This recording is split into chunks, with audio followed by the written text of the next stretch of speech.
So worked in various sectors like telecom industry, worked on SaaS-based industry. So multiple industries being covered in my experience, and worked as a product owner, architect.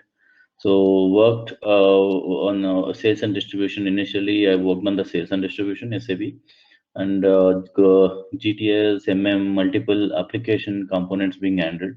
And I moved as a BRIM consultant around 2013, and from there on, I worked all the version of BRIM landscapes.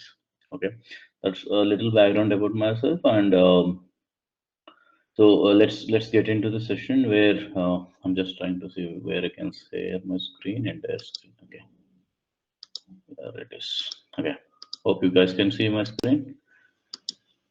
Yeah.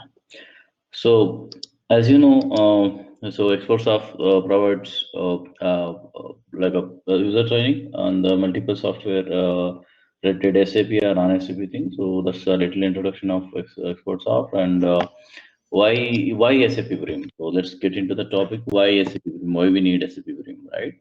So since you both are new to the SAP, let me give a little background. What is SAP first of all, right? So SAP is an ERP application.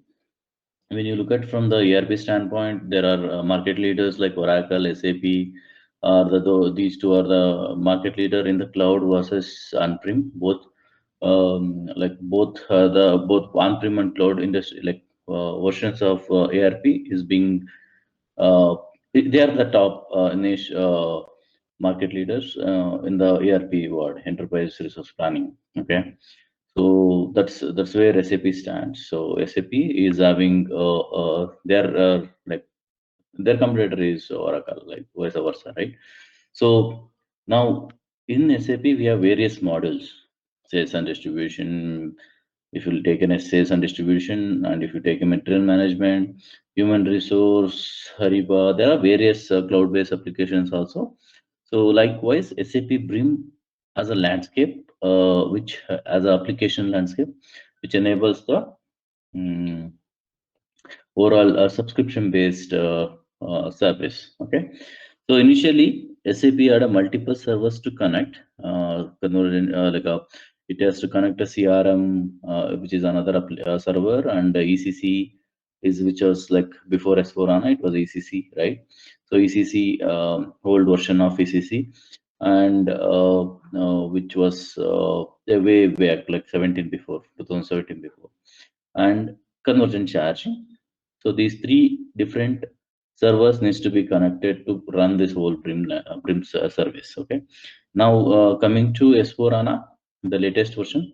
S4HANA is a latest version in the SAP world, and that SAP is running with only two application servers. One is on the convergent charging, which is Java-based application, and SAP service and convergent charging, which is a replacement of your CRM service.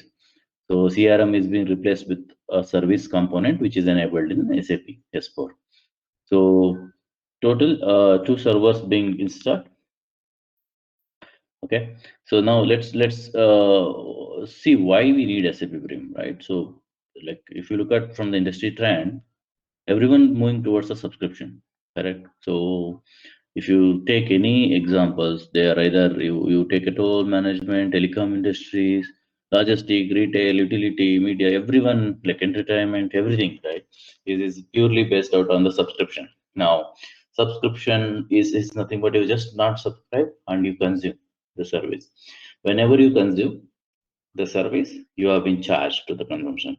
So that's where BRIM comes into play. And this BRIM supports billing revenue inertia management, supports a service provider which gives the innovative pricing offers to market faster than the competition with inbuilt user interface that requires zero coding. You don't need to do any coding. So it just give it out of the box. You can connect the system and give the direct kind of zero coding concept unless you have a custom requirement, which enables the system end to end, and you can directly use the system as a BRIM landscape. The BRIM supports prepaid, postpaid, and hybrid. What it means is like when you subscribe, any service. You take an example. You subscribe for your SIM card or a telecommunication, right? So you purchase a Geo SIM card. Geo, the best example is Geo, right? Geo is running on BRIM. So as you know, Geo is a telecom leader now, right? They are Airtel, Geo. So this and that VI is there, right? So these three guys are running the whole telecom industry in India, right? So VI and Geo both implemented SAP BRIM. Okay, so they are using SAP BRIM to run their telecommunication service. So which what it mean is, so prepaid means you have a SIM card which where you are going to refill every time. Refill in the sense you recharge every time, and you whatever the amount you have, you use it until that amount ends.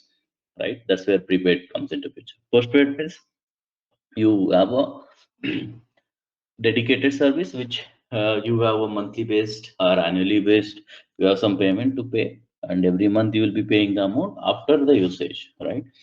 And hybrid, it's a hybrid service where let's take AWS, right? AWS using a AWS server, AWS cloud server, where you have some certain amount of prepaid amount. Like you can use, you have a one server, and you are going to consume the server service every day, one server. But on a given festival or some festival offers like Amazon Prime, they give, right? So festival offers and all, so the users are more.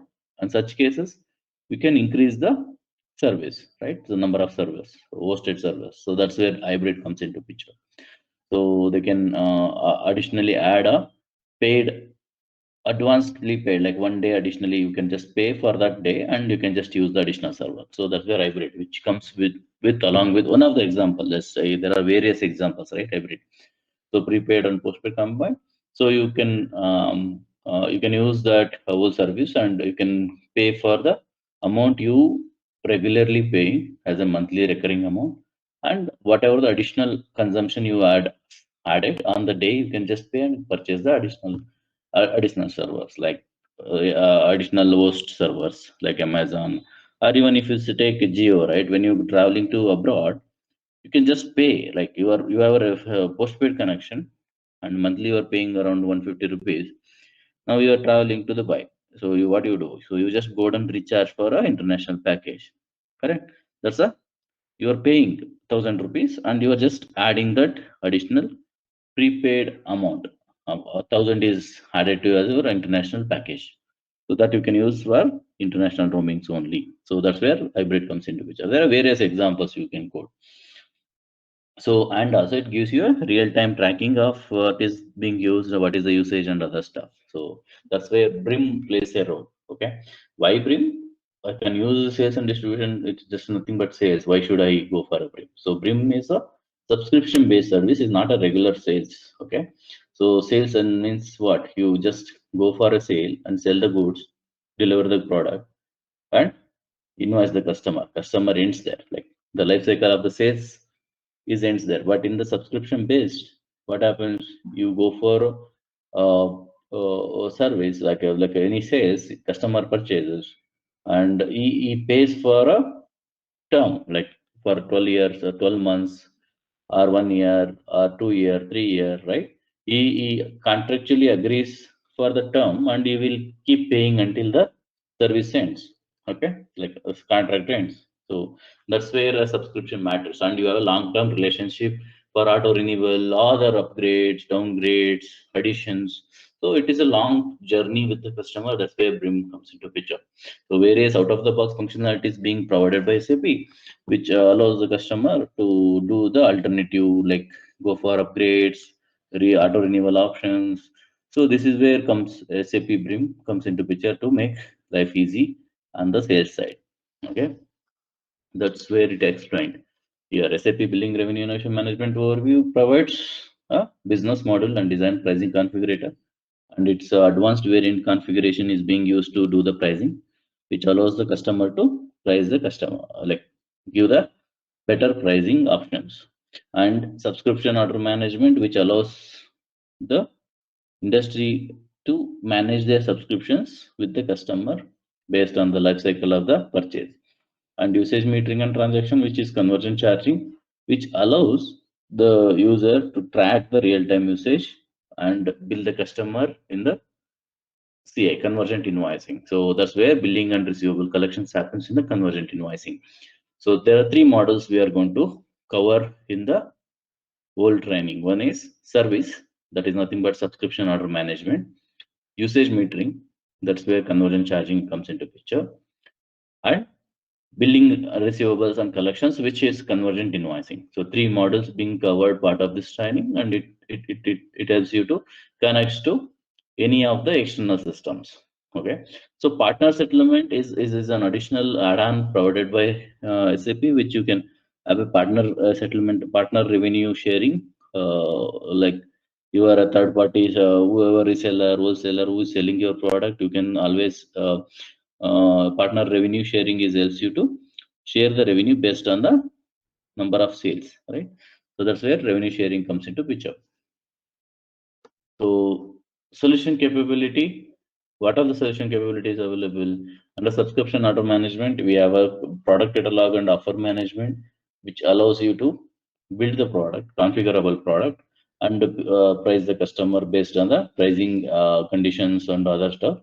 And you can capture the order and distribute the order. Distribution means, which as I said, there are three models involved. So you have to distribute the product from service to convergent invoicing and convergent charging. Okay. So convergent mediation, which I will explain, I will cover that topic. So why convergent mediation? What is the purpose of convergent mediation? We will come back to this topic after discussing this charging and invoicing.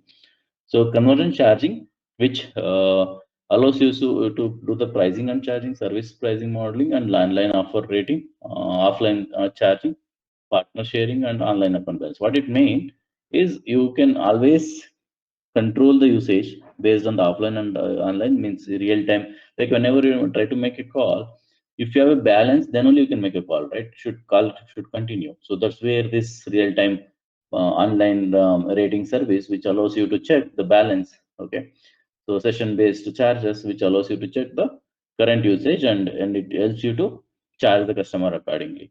And pricing and charging, which also calculate, okay, number of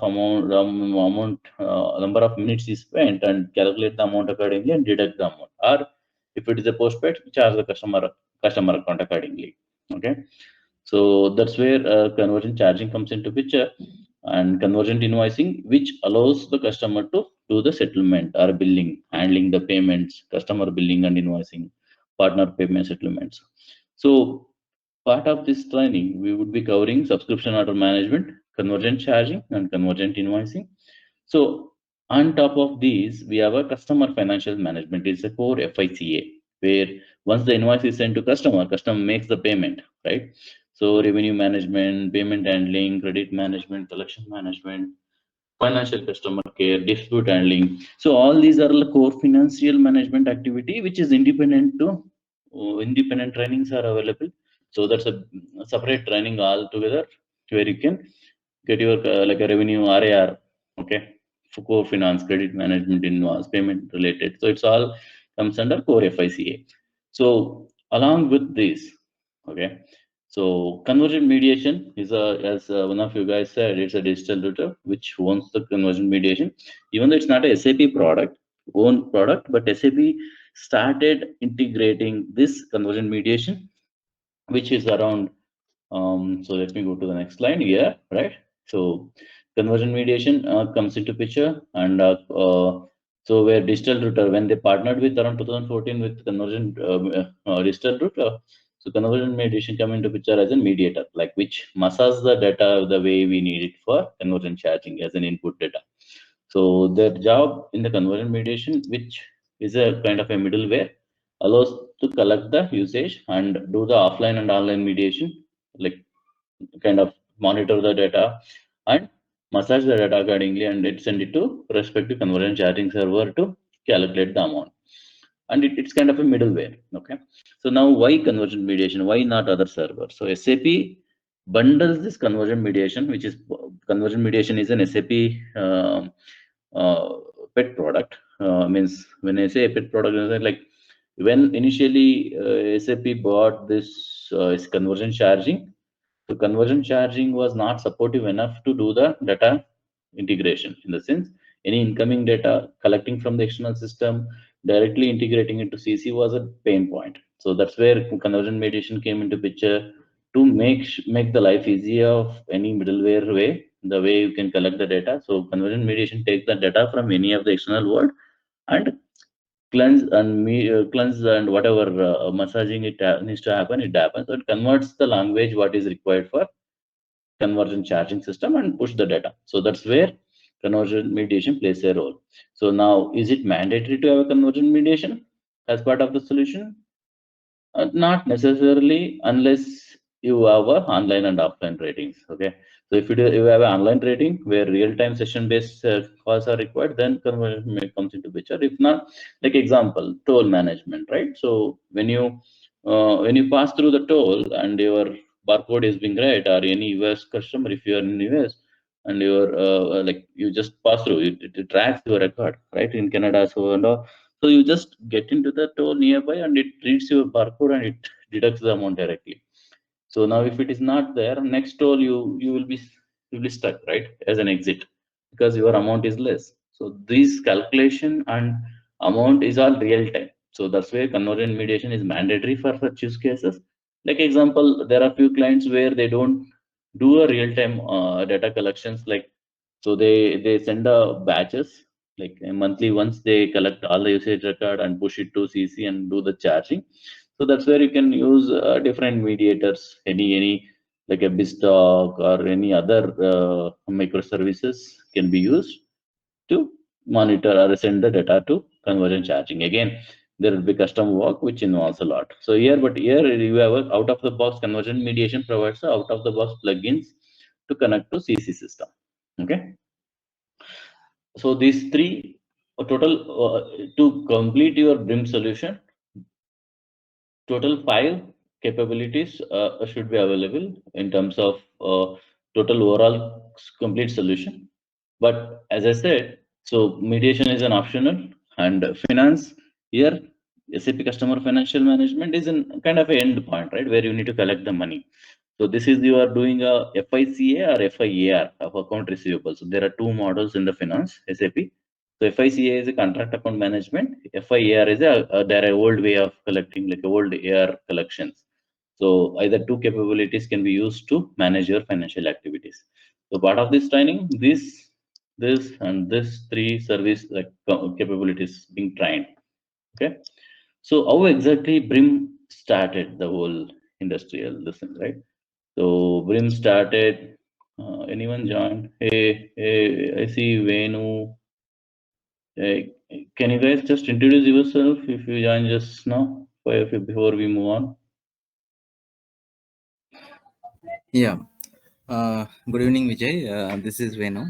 I have 10 years of experience on SAP CRM as a functional consultant. Mm-hmm. So, I worked on CRM marketing, sales, service, but nowadays, very good scope is there for BRIM application. So, I interested to learn this, BRIM, Good. SOM, and these areas. Mm-hmm. Good to know. So through Mm-hmm. Google, I come across this Expertsoft. So Yeah, good Venu. Was I see? Yes. Anyone joined? Nagaraj is done. Okay. Isha is done. Sunny is there, yeah. Hey, Sunny. Can you introduce yourself, please?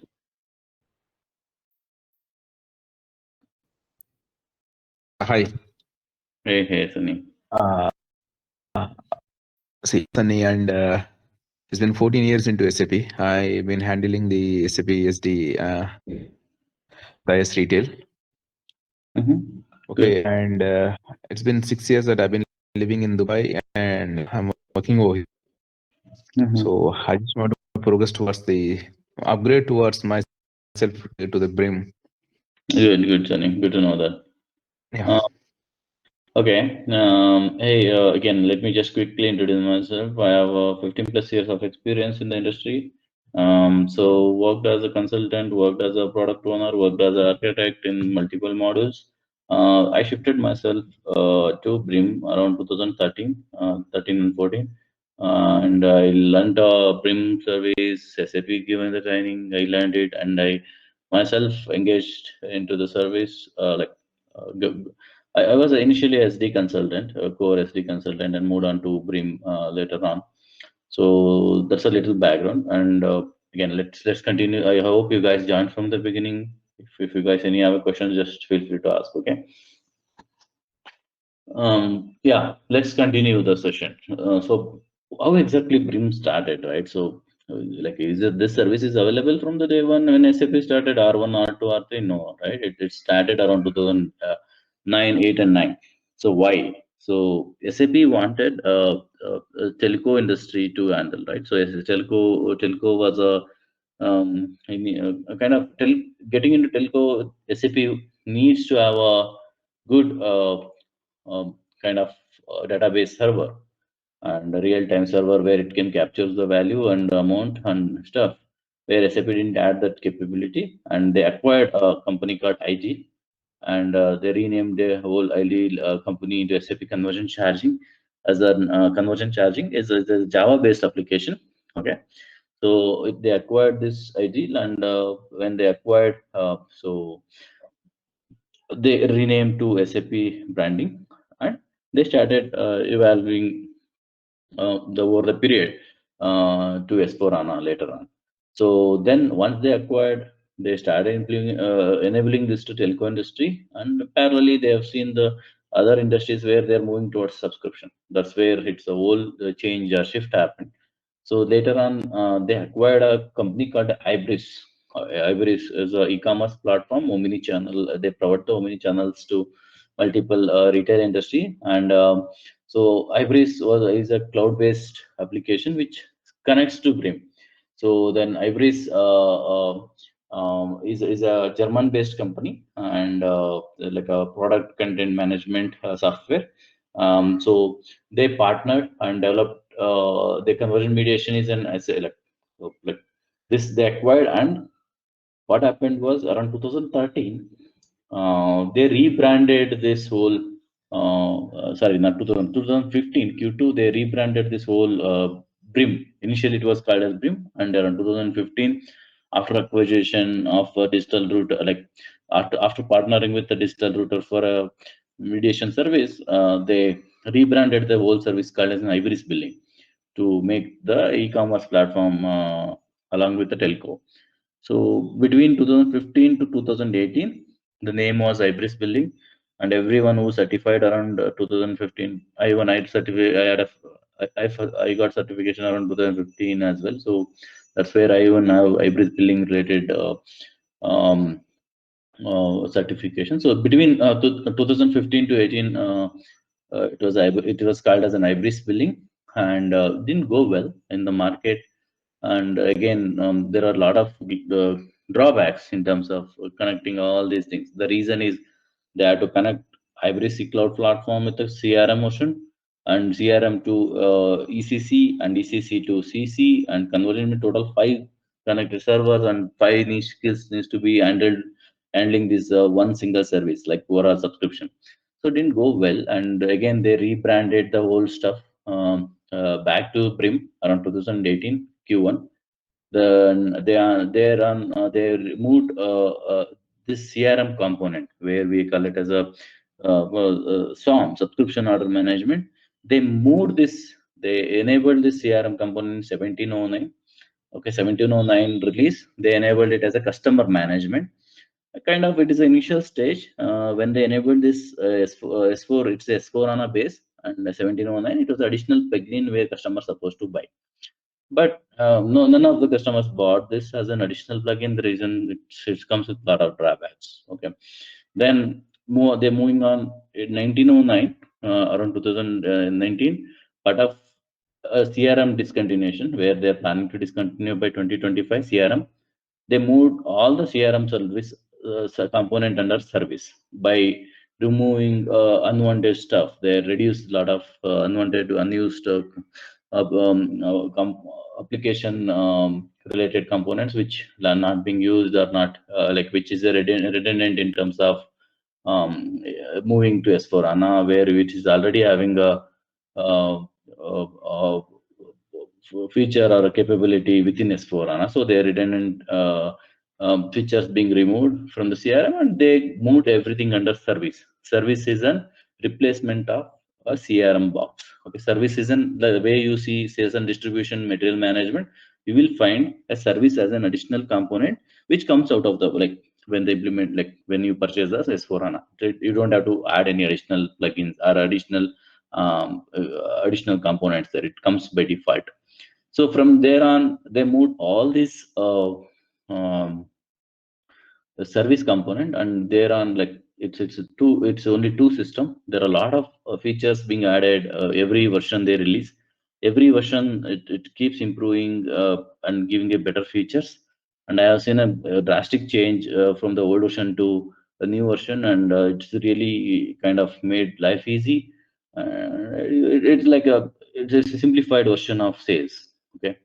So we will go through in this training. We will cover the end-to-end cycle, like how exactly system built between service till convergent invoicing along with CC, and we will discuss okay every version, like every time we discuss about any features, we will discuss okay which component or which feature is being enabled in which version. Like like example, few features are not available in 1909, and but it is there in 2020, 2021, 2022. So every features they keep adding. We will discuss okay what feature entered in which kind of which version release. Okay, that's a little background how exactly BRIM started the whole journey. And so the purpose, as I said already, we discussed the content this more.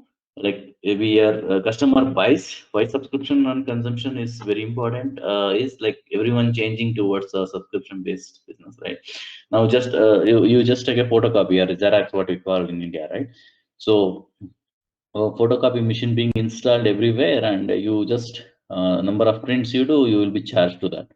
That's where consumption come to picture. Like so you consume and you just go and bill it, like recharge stations. Like if you go to US or Canada where you have electric vehicles, you can just go and charge it, and number of hours you charge, you will be charged directly to the account, right? So that's where the recharge stations can be used, number of hours you spend, and that are like now toll management. Everywhere is subscription and usage, right? And you have a various revenue sharing concept where your partner who is installing the recharge station in their place, now custom for them it is 20%, and the person like who is giving the service is 80%. It's a revenue sharing, right? So that's where revenue sharing, how it's auto standard out of the box consumption revenue sharing available. Solution quotation, which allows the customer to quote like we have a CRM like SAP is front end is always competitor for Salesforce, right? Salesforce SFDC is having a CPQ. Same way we have SAP a solution quotation, which kind of similar service being provided. I don't see much industries being using this as a front end, but a few industry like retail industries are using this SAP as a front end, not a Salesforce, but yes. So if you are using your SAP as a front end system, not a back end ERP, then you have a lot of solution quotation option which allows the user to process the transactions. Okay, and yeah, customer are premium and dozens of features available. So that's what we have as part of subscription and consumption industry. And coming to what has been covered in this, whatever is in the red mark is not part of the training. As I said in the previous slide, so our main goal is to cover the BRIM landscape, which involves subscription auto management, conversion charging, and convergent invoicing. What is there in the subscription auto management? So master data, like a customer master, partner master, product bundles, and order management, which is subscription order, and how do we distribute the order? So what is subscription contract? master agreement and partners revenue sharing are additional topics which will be covered. And so that's where subscription order SOM comes into picture. Likewise, we have a convergent charging, which gives the service pricing model and one-time and recurring and usage charges. Online, what is offline and online rating being covered. How can we build a partner revenue share calculation? Online account balance management, prepaid allowance management. So these are all the additional CC convergent charging topics being covered. So same way, convergent invoicing. We have a part of this training. We have how do we create a billable items, consumption items? How do we rate? What is billing plan? How do we aggregate the bills and invoice management, preliminary invoice, discounts, revenue sharing to the partner settlements?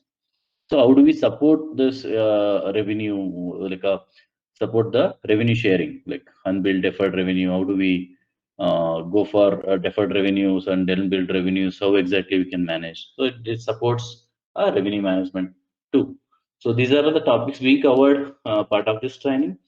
So this slide gives the high level how exactly the whole subscription order management being handled within FICA. This is where service component you were saying, right? Service where you create a subscription order. This is called a solution code, which allows the user to create an order and it distribute and usage collection happens from the external conversion charging system, send it to S4HANA. Finally, we issue the customer invoice and financial document, FI documents being created for payment and collections. So this is an high level data which pass through all subscription overview and invoicing process. And same way, how exactly data is being distributed for any customer master is explained in the slide, which SD and SOM. So we rely on the sales and distribution pricing conditions for pricing purpose. And SOM is a subscription order management, which creates the order and contracts, subscription order and contract, and which replicates internally to convergent invoicing. Okay, and same thing goes to convergent charging as the web service. Okay, this is the high level master data distribution. How exactly it happens between two systems. So what content is going to be covered and other things will be shared by the team. And if you guys need to know that TOC is available too. So do you have any questions? Like it's open for question and answer now. Please feel to ask any questions.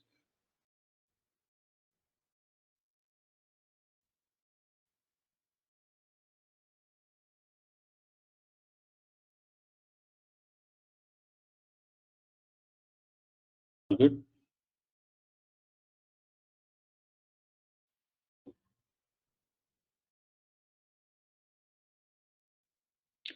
No questions, team? Can you guys hear me? Yes, Vijay. Yeah, okay. Then I will. Like Vijay, currently we are working on the big data projects. Like whether we can implement, in which way we can implement this SAP system in our projects, like Yeah, so because we used to get a usage data. We used to get usage data, and that will be sent to the mediation zone.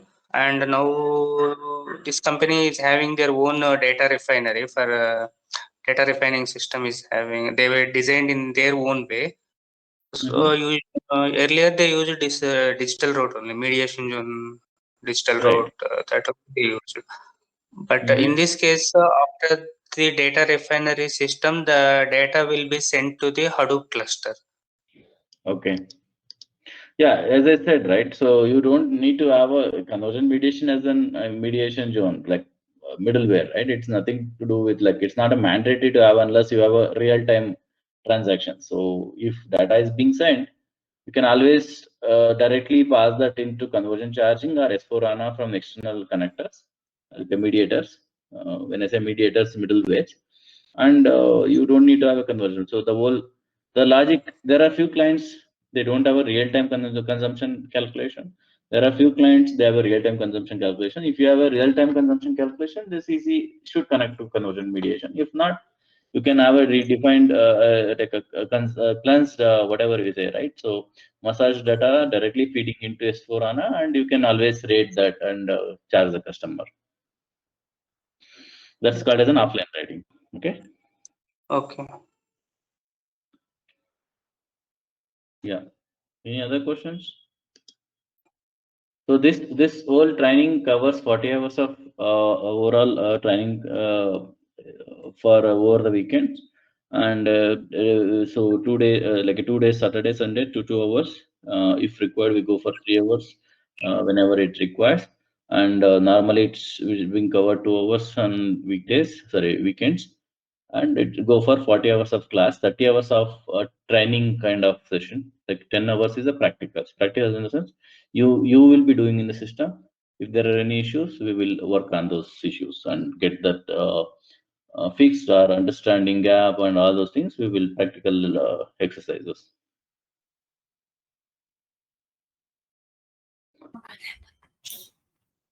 Yeah, we know.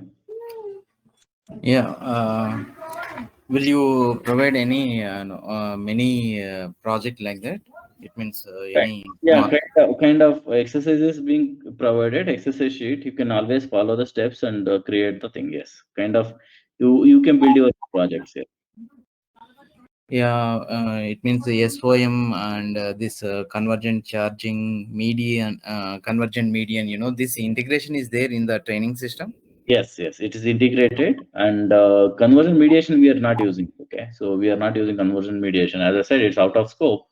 So conversion charging and S4HANA is connected, and it's you can always use the integrated system. Yes. Okay. So the training is covered end to end, like integrated system. Okay. Okay. Yeah.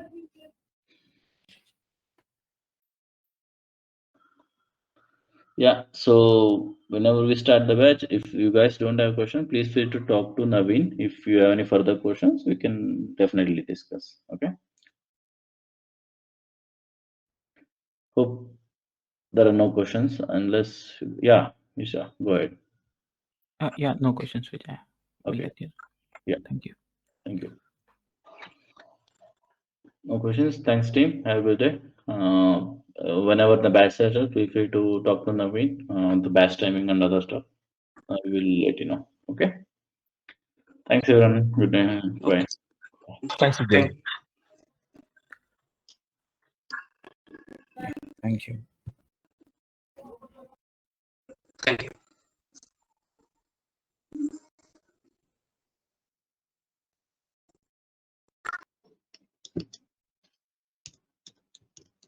Okay. So, see, again, just to start with basic understanding of BRIM, right? What exactly the BRIM is? So, why do we use it? So, like BRIM is used in the various industries like telco. Now, you name it, anything, SaaS based, SaaS based products. There are various industries started using BRIM. The reason is two advantages. One is they don't have to additionally install anything other than like using the existing one. So now a part of S4 upgrade, S4 on 1909 onwards, the service component itself comes along with their S4 package. So additionally, if they just install the component, FICA component, the whole BRIM landscape is set. So in order to keep it very simple, there are two types we can use the BRIM landscape. One is with CC, that is convergent charging in based, where you have a huge usage based components, and another one is only S4, only recurring based the BRIM. Now, why is it so? Like not every client wants to use usage based component. The reason is is not like, it depends client to client. There are some clients only wants to use a recurring, and there is no usage concept at all. Then you don't need even CC system. So there are three components. One is SAP service, sorry, in S4 HANA, Java,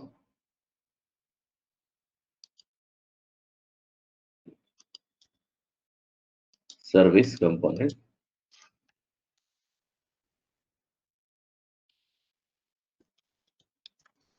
Here and FICA component.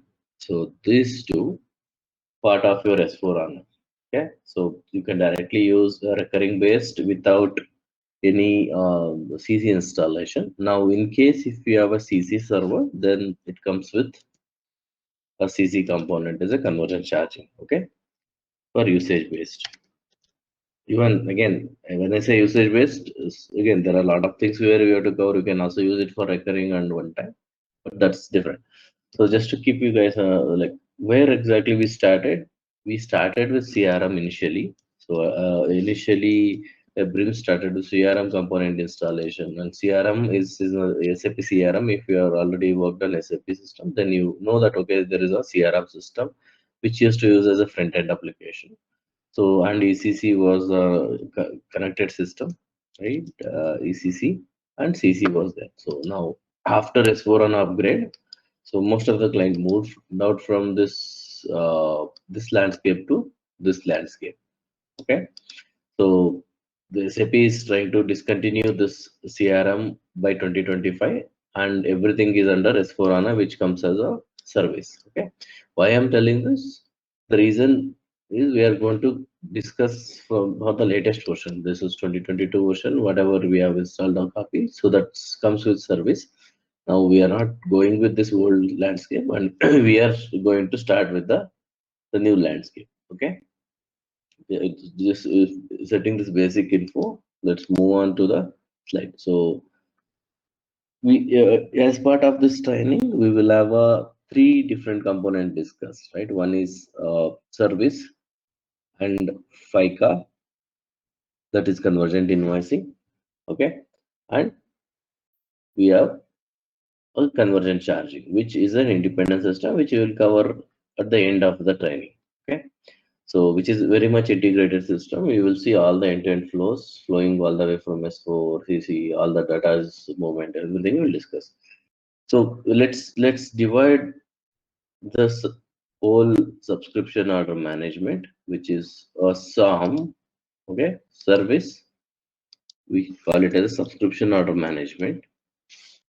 Okay, under FICA, we call it as a convergent invoicing.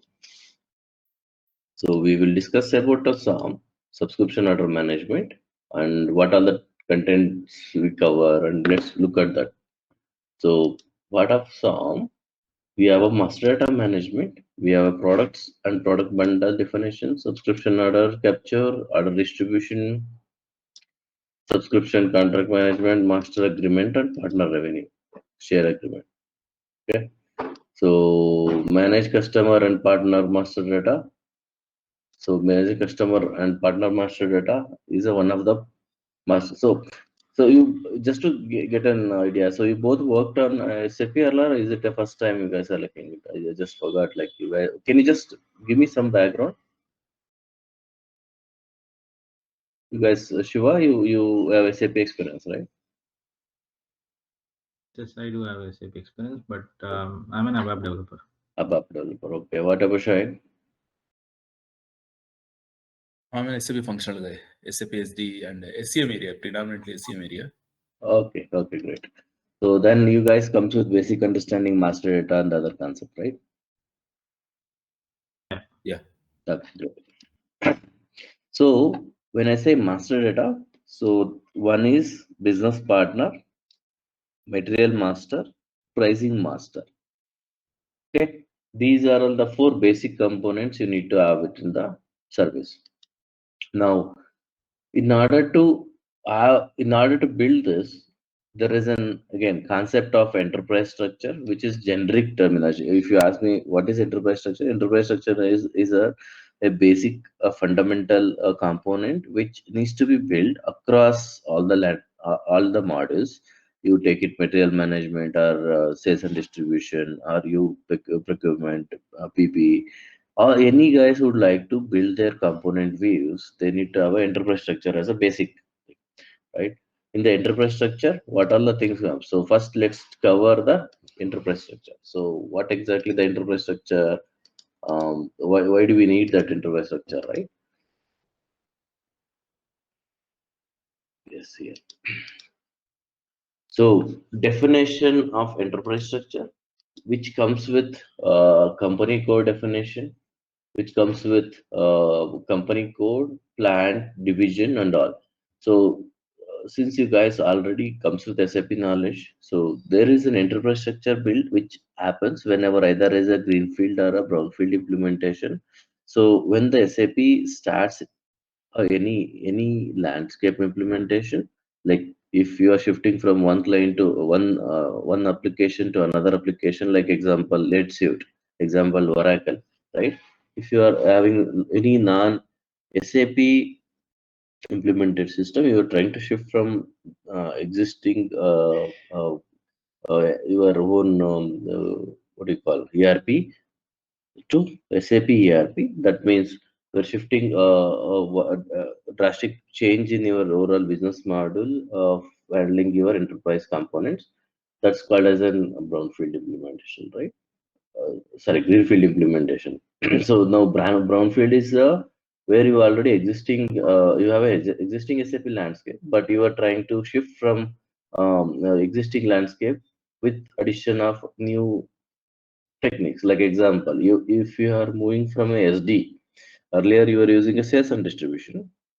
Now you would like to introduce a BRIM component to that. That's a brownfield implementation, or you are doing rollouts. So these are all part of your brownfield implementation. So now imagine that, okay, if you are doing a brownfield implementation, you already have a defined enterprise structures, right? Company code, you have plans, everything, and warehouse logo. So because you already had a sales and distribution, now you're just shifting that whole concept of sales and distribution to the ground. But addition, there are few additional changes you need to do.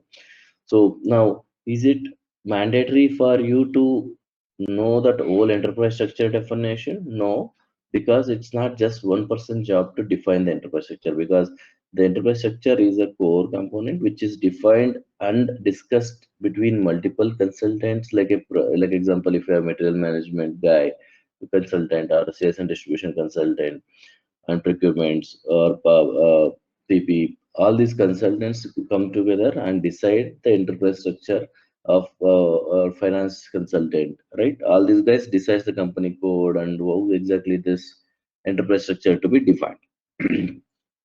Now, once you define this enterprise structure, like in the let me show it in the system. So where exactly you guys look at the enterprise structure, right?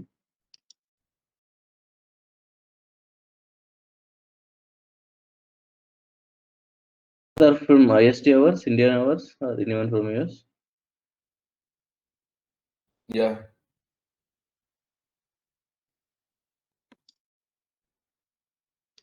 Sorry, I didn't get you. Are you from India or both? Yeah, India only. Okay. So we log in. Why it is not logging in?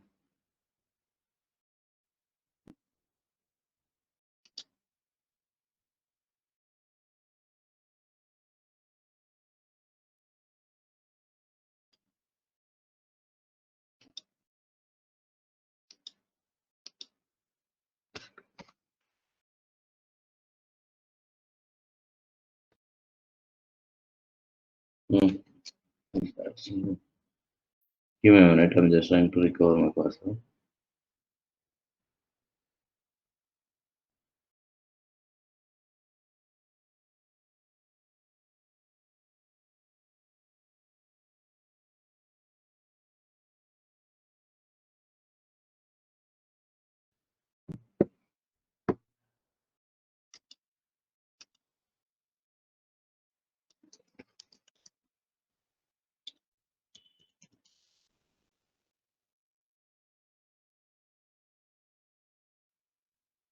Okay, let me ask for reset. Okay.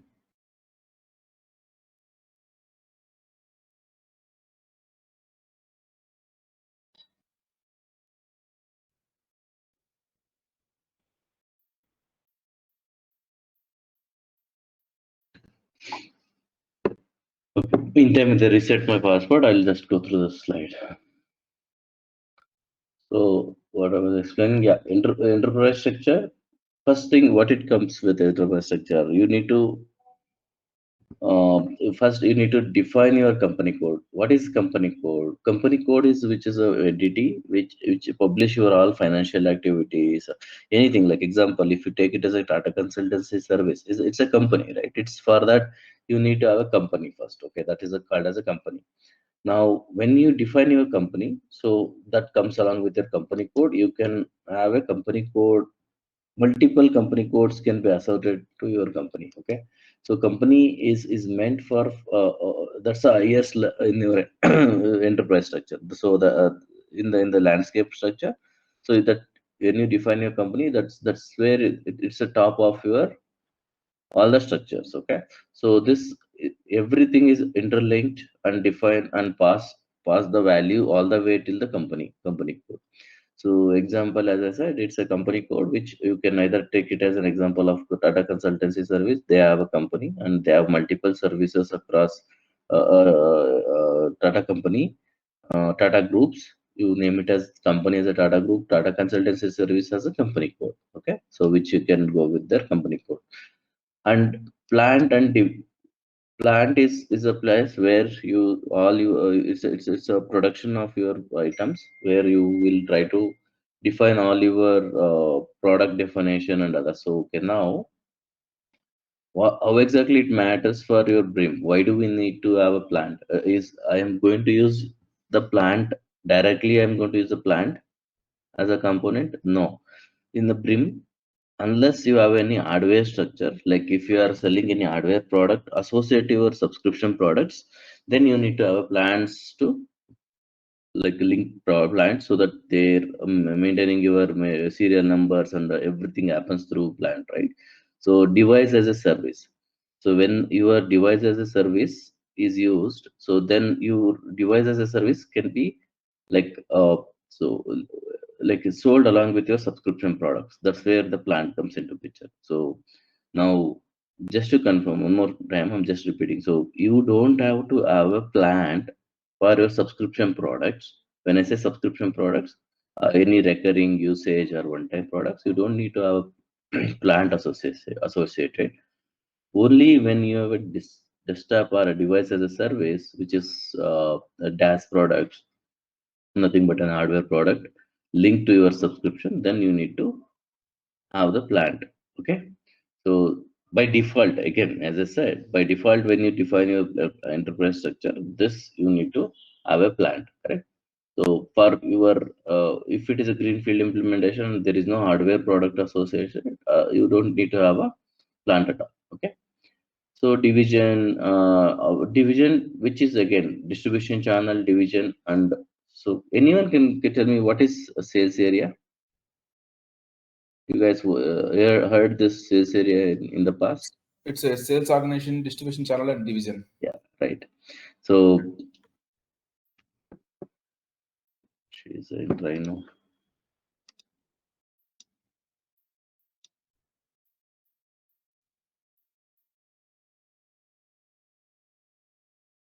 Okay, it worked. Okay, so sales or distribution channel division, which is combination of sales or distribution channel division, is called as a sales area. This is very basic, and you should have this. This sales organization distribution channel division, which links to your CRM component. When I say CRM, it's a service now. Okay, so now you will be link anything. If I say anything on the CRM word, that means it's under service. Okay, now your sales area distribution channel division is the one component which links to your directly to your service, and any transaction happens which goes through your sales area. Okay, so as part of our sales and distribution, you will define your sales or distribution channel and division. Once you define these values, again, location maintenance, warehouse maintenance, shipping point. So all these are all required when you are having a plant. So now if you have a plant, then you need to define this location, storage locations and warehouse and shipping point. And so once you all this maintain shipping loading point, so you would be defining the and assigning your like first step is the definition, second step is the assignment, right? So now looking at backend system, SPRO is the T code. See again, I'm not going through basic T code and other things, like, because you guys both come from SAP background. So what is SPRO? I hope you guys know that, right?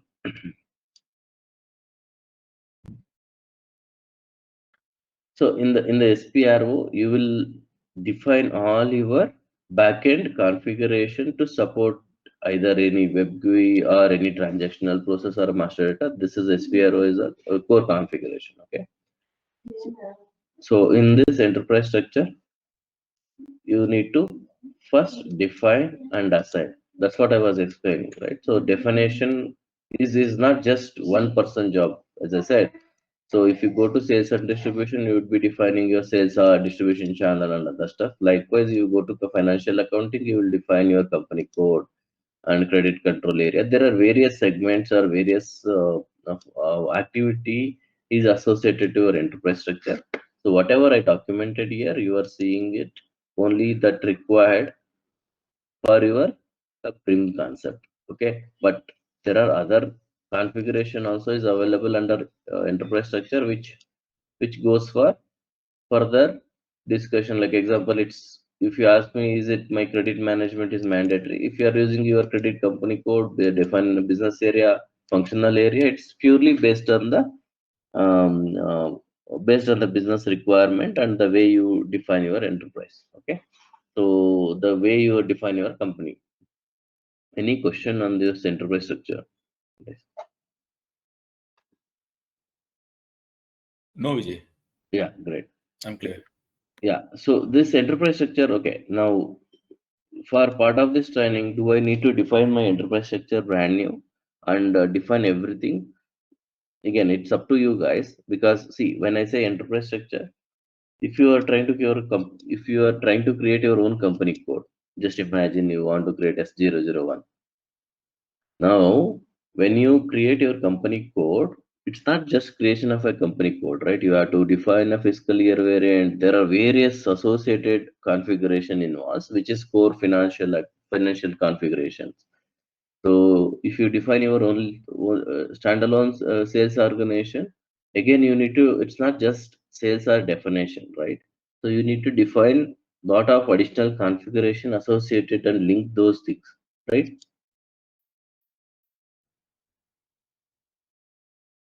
So, so to avoid that whole steps, what you guys can do is you can use already defined, which is working sales or distribution channel division and company code. So you can use a company code VJ01 or VMG. Okay. And sales are distribution channel division.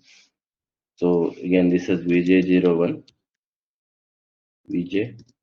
Okay, you can use this setup anytime when you want to use your transactional or a master data creation. You can again, as I'm saying, it's not, if you are interested to define your own company code and sales organization and other stuff, please go ahead. But there will be a lot of other configuration also associated to it. Okay. Yeah. So just be sure that, okay, when you use it, it's not just one company code. It's like you have to define other like lot of other like if you are using a hardware service, then you'll have a lot of other things to define. Okay. But whose responsibility to create them? It's all HD, right? It's all, like, again, it's not just SD. As I said, it's if it is a company code, it's a pure financial consultant who's a core finance consultant who is going to define all the company code. Okay, related configuration. All the sales or distribution channel division is defined by SD, sales and distribution consultant. So part of BRIM, you are going to download this organization. That's it. So you will have already have defined someone from the SD. You will define this, and you will be downloading it. Okay. to the service. That I will explain now. What exactly the step as a BRIM consultant would be doing. Clear? Yeah. Yeah. So, So go I ahead. mean, when you really start with a greenfield as a BRIM consultant is something that you want. SD or a finance guy, they would already establish the setup, and then we only come later in the game. Exactly. When is a greenfield implementation, the SD and FICA guy, FI guy, FI consultant, they define the company code. They define all the financial related configuration and link to the company code. Okay. And same way, SD guy will define the sales or distribution, SD based sales and distribution related configuration. He will define and link all the related configuration. Now, as a BRIM consultant, you come under service, right? So now under service, what is there? Is service, you are not defining any company code or you are not defining any sales or distribution channel division. So only thing what you are going to do is you are going to, what happened? It's login here, right? Yeah. So under enterprise structure, there is no task for BRIM consultant. So now when it comes to service, so under master data,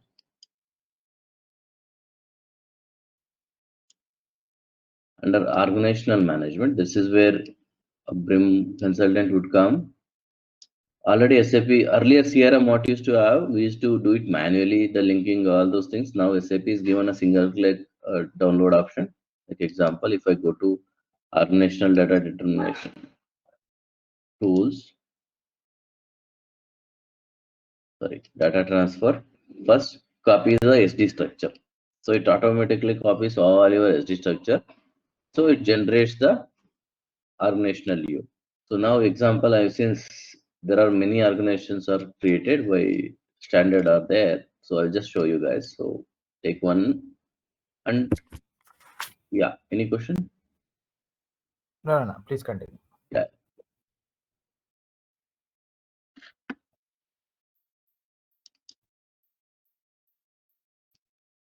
So select the one line and generate a selected line. Okay. So if once you select the region, okay. So generate.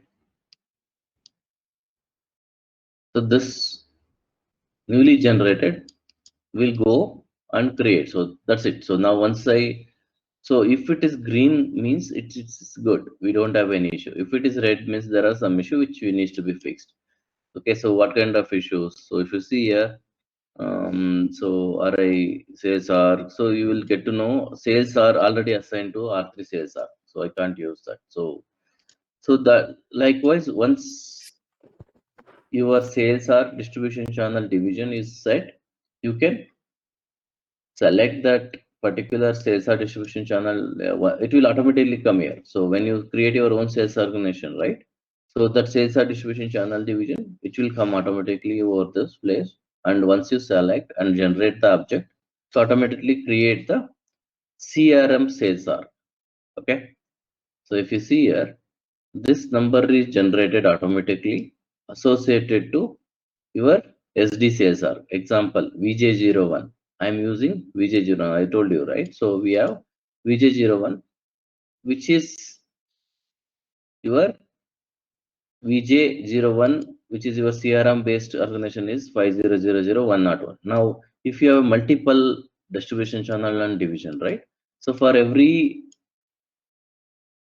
sales and distribution channel, it will create a different number range. Like example, VJ01 here, right? 50076. So for the combination of sales or distribution channel division, you will have one active sales CRM sales arc. Okay. Any question on this? So now you might ask the question like where this number is coming from, how exactly it is generated, right? So this configuration, if you go back one step, now if you try to save, right, it will throw an error. So save cannot be reset. it will make sure that, okay, once you save this, it won't allow you to undo it. Okay, you have to be sure before generating. Okay, if you say yes, it will generate. So it generated. So now where this number is coming from, how exactly it is. So number range maintenance organizational unit is already here. So set the number range assignment for our questions and number range. So this is a number range concept which is taken directly for CRM creation. Okay, so this is how the whole number ranges are created. So again, is it matters for me to use the right number range? It's okay to take a standard one. It's not necessary you have to define early. So keep in mind only one more thing I would like to highlight here. When I say service, it's a replacement of your CRM component. Okay, CRM, within CRM we have various other functionality like service order and all. There are various different concepts within the CRM. Part of that CRM, we have a SOM, subscription order management, one of the functionality which is comes under CRM. Okay. Now, same thing. Service, we have various other functionalities. We are not using that all the conceptual things, but we are using only the service. So now, if you ask me, okay, so we have a sales office and all, is it meant for some? No. If you have a sales office and all, it's a service based other order product, other service order related things. So this organizational unit, so under this, whatever the functionalities are there, we are not going to use everything because it's not just meant for some. There are various other functionality runs out of service. So only SOM related, subscription order management related configuration only would be using. Okay. So sales office and sales other things, sales office related, sales office and sales order group is meant for other purpose, not for SOM. Okay, so you will be using sales or distribution channel and division. So you have to define only these three configurations in the SD word. And when you take a copy of this, even if your sales office and sales group is linked, and we are not going to use it. So the purpose of sales office and sales group is not served for us, right? So at the end, we are using only the configuration of SD sales area. Okay, this is called as a sales area, and the sales area we associated to this sales area is associated to a CRM sales org. Any question? So now we under sales area SD. So all this sales area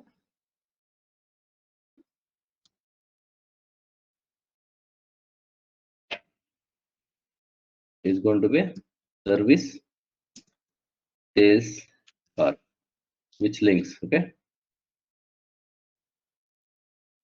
Any question?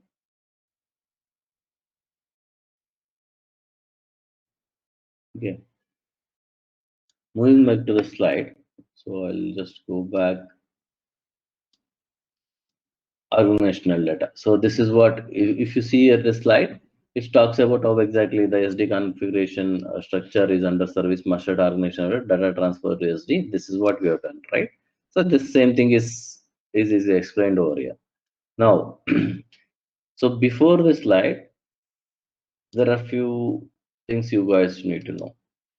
This key capability and all theoretical things, and we discussed same thing in the demo. So we're not going to discuss that again. So the main thing is you guys worked on S4HANA or ECC? Anyone who comes with S4HANA access? Like, Yeah, I work on S4HANA and currently working on S4HANA only. The Rise with SAP. okay, great. Okay, rise with SAP. So now, so again, like S4HANA, like Fiori is one of the main component of your S4HANA, right? So Fiori is used heavily. So in the BRIM concept, the reason most of the transaction runs through the Fiori. So there are few transactional or master data things you don't even have a backend T code as such. So everything is through Fiori. Okay. So Fiori is heavily used. So I'm just giving, again, this is nothing to do with your BRIM. I'm just giving how exactly the Fiori is defined and what is the way that the transactions are linked, right? So this is just for an understanding those who doesn't know the Fiori apps. Okay. So like in this user, so as a user you log in, this user is logging in with this role, whatever the role is being assigned. So the roles contain groups and catalogs. Okay. So S4HANA is having various, so BRIM is having various Fiori apps specifically on the SOM. These are all the managed subscription order, managed subscription contract. So all these are all the styles which is available part of the Fiori apps. Now, when you log in, if you are in a order management consultant, user or a business user, they log in as a login with their role, and in the backend we have a groups and catalogs. Now these two, which at the end it links to the tile and target mapping, and finally it launches the application. So as a end user is doing this. This is just an basic understanding. You don't have to know that okay, what is tile, how exactly it links. It's just for your information. Okay. So where exactly I can see this Fiori? So if you go to Fiori application, so these are all the apps which is coming out of a backend role. Based on the role, which tiles are visible based on your roles. Okay, that's one thing you need to know. So these are all the basic apps. Again, I'm just covering basic apps. You can definitely Google. So this is a catalog. If you try to, it's an open source, right? So if you anyone can log in and check the Fiori tiles. So if you open the SAP Fiori example, Google it, SAP Fiori library.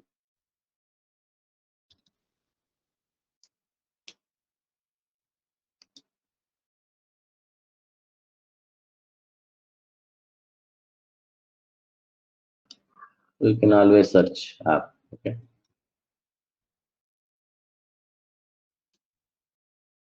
So you will have so many. So if you put this catalog, you will find all these apps, right? Variant configure. So all these apps are associated to this catalog. Okay. Any question on the Fiori tile? See, this one is released 2023 version.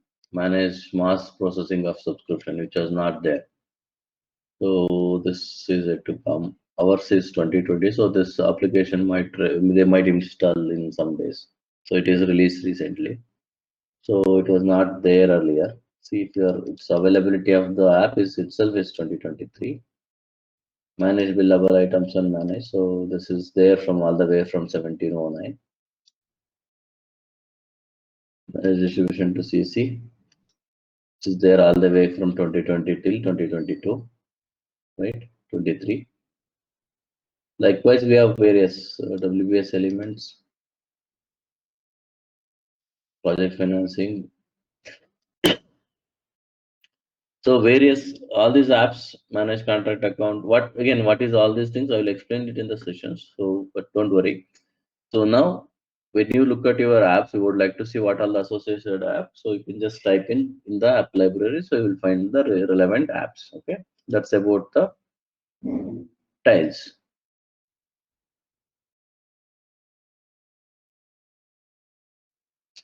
So definition of the organization, I guess I just explained. Any question on this? So if you guys don't have any question, the enterprise structure definition, which is very basic, fundamental, which is done, sorry, which is done for the entire application. So it's not just specific to subscription order management, or it's not specific to your BRIM. Okay. So only thing what we worry about a service. So under service, in order to define the in order to build a service, so you will do this. So now once you download the new organizational structure, what next? So you have to go back one step.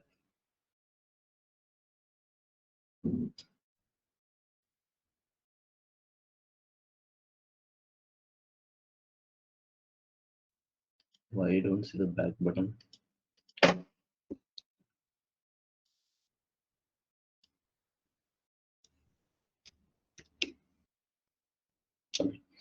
So let me go to Sphere again.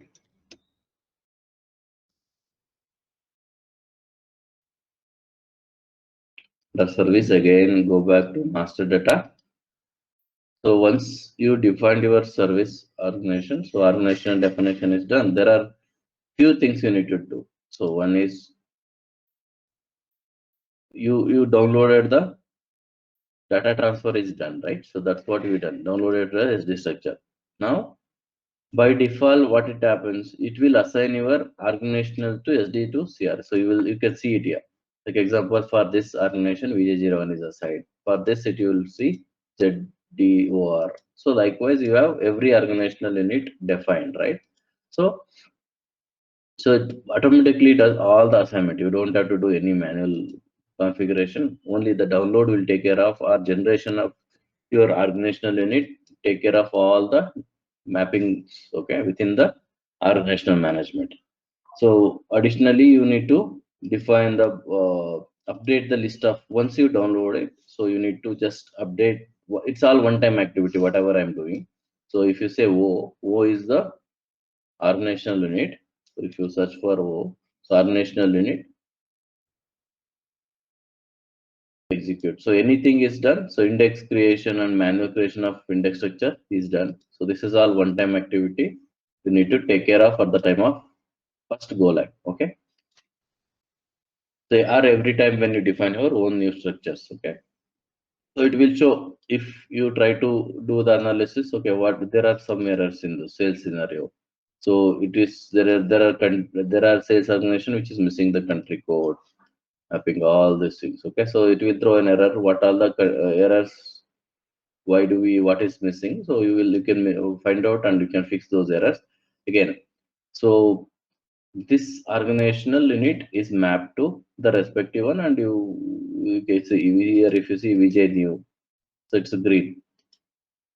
ZVK, ZKV1. So these are all green. So there are few organizations which are missing country code. Then you need to go ahead and assign those missing country codes. So these are all the one-time activity you need to do. So settings for checking, organizational data setting for checking. So if you set all these things, it will generate the buffer record.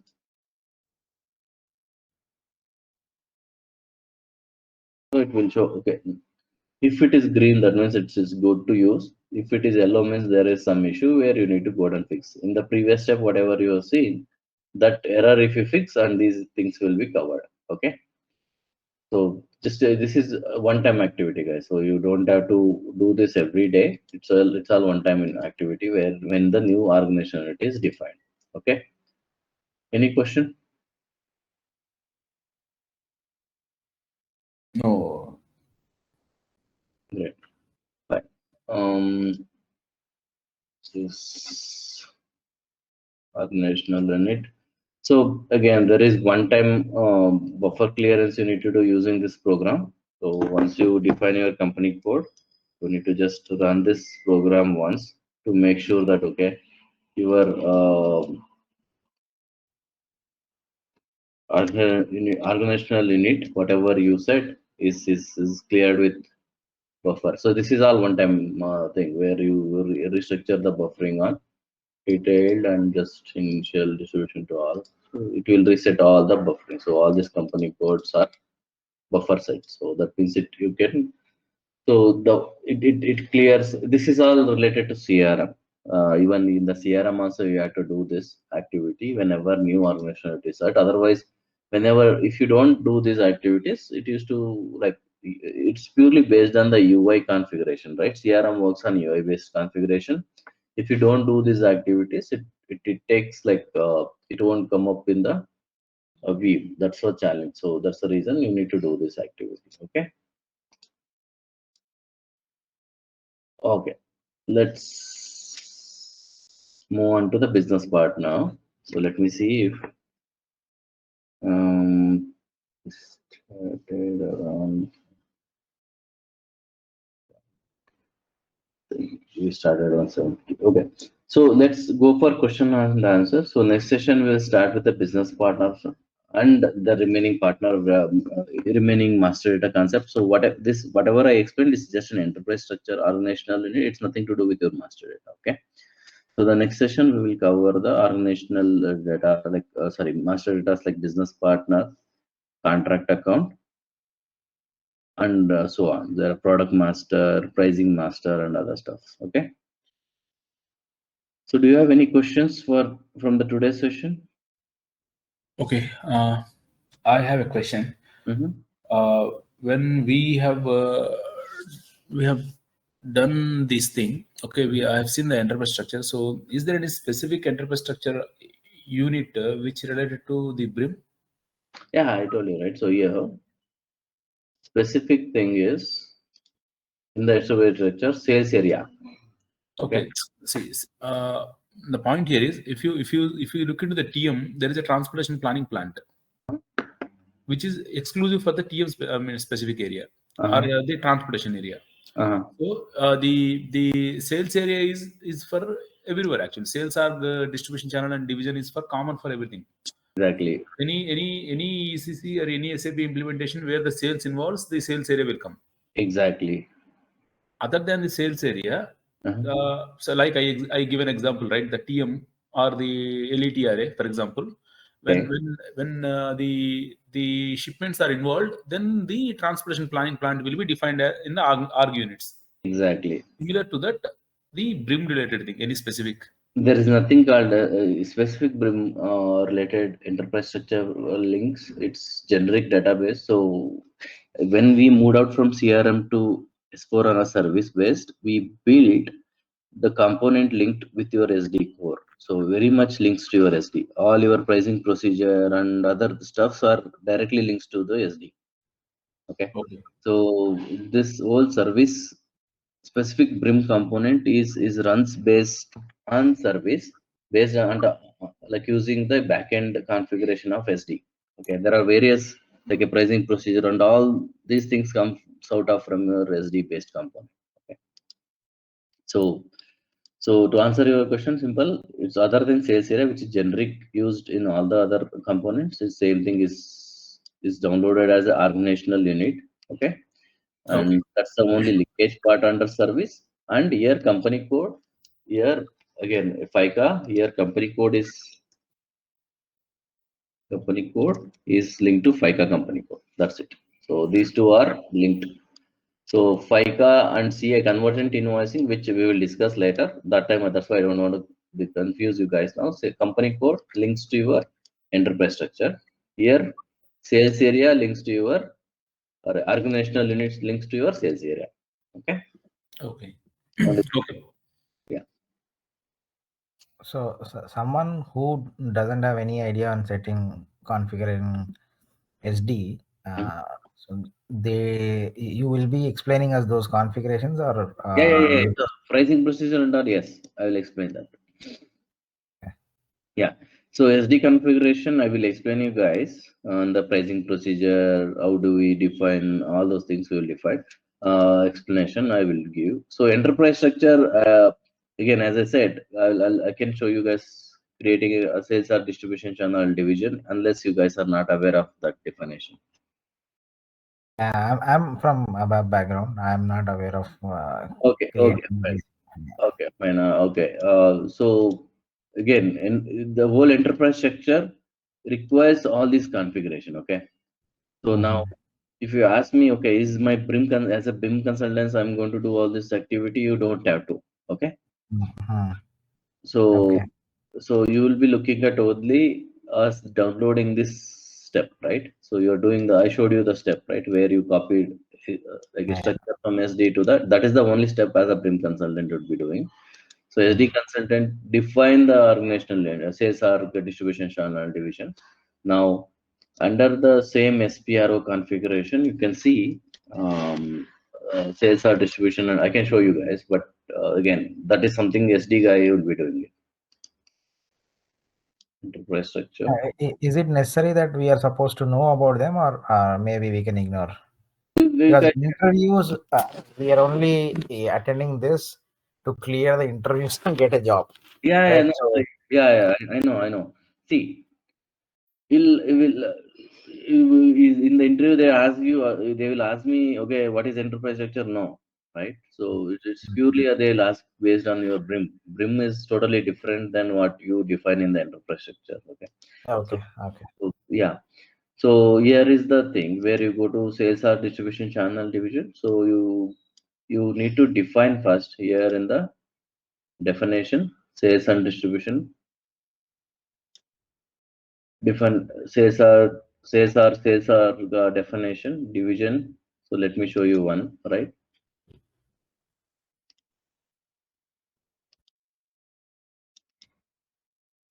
So if you go to VJ01,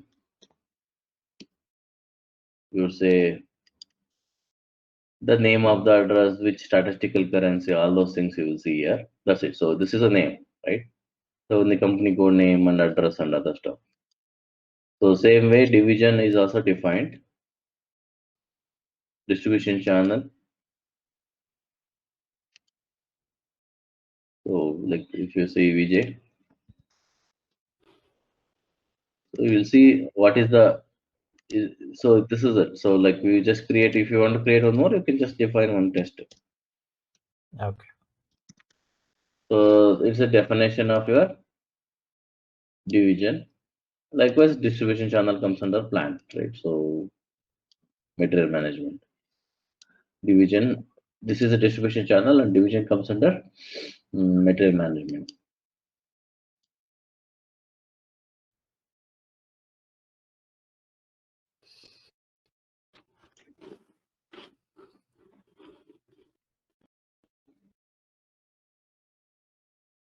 Is it another definition? Warehouse management, logistics general division. Yeah, logistics general. So here you will be defining the division. Okay. So like,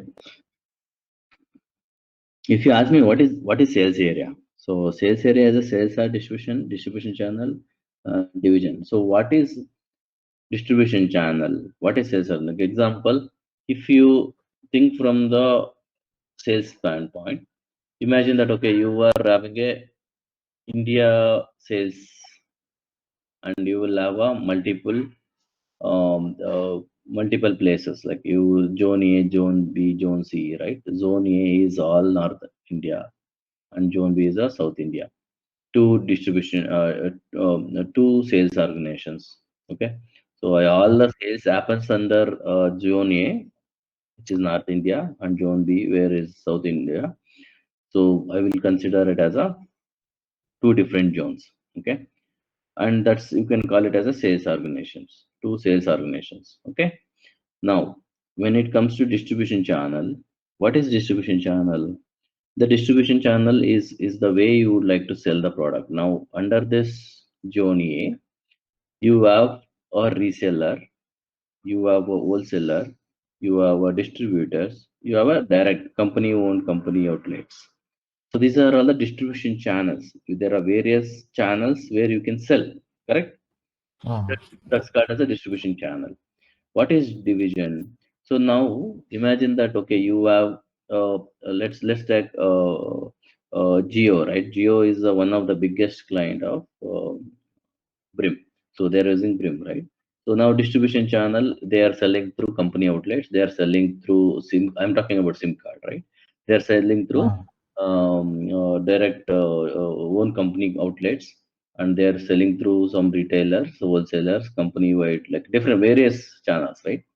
Now in that Geo division is like now Geo FiberNet, Geo that what you call that internet new update they are released recently.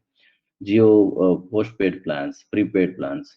So there are various divisions they have. Okay, so that you can call it again. I'm just making it out, right? So now it's purely based on the business user discussion and business decision that okay, how many divisions they want to make, how many distribution channel they want to make, and how many sales are there. So it's purely discussion between multiple consultants, business users. That enterprise structure workshop makes the one time decision. It's not like okay, one person decide and define, right? So it's purely business car. Understood? Okay. Okay. Now, as a functional consultant, we are supposed to propose them, or we just go with business inputs? No, like that's what. So whenever you if it is a greenfield implementation, what happens? You will have a workshop with the business user to understand the business first, correct? So where they run through the business. Now, as a functional consultant, once they have, there will be a proposal from a functional consultants, combination of a finance, SD, MM, and BRIM. So they sit together and do the whiteboarding, and they come up with one best approach, and they propose the all the enterprise structure concepts. Okay, business again, they make a call based on, okay, they don't want to follow X approach or Y approach, whatever, multiple approaches, right? It's purely based on the discussion. Okay, so as a functional consultant, you are going to decide and propose, but final decision making with business user to sign off on what process they, or like example, how many sales are they want to define, how many distribution channel and division they want to keep, right? Now, once they define this whole concept, it's not that easy way, right? Once they decide, I can't keep changing this approach. Okay, once you define, because there are various backend configuration involved, and once you live the defined approach, you can't shift, correct?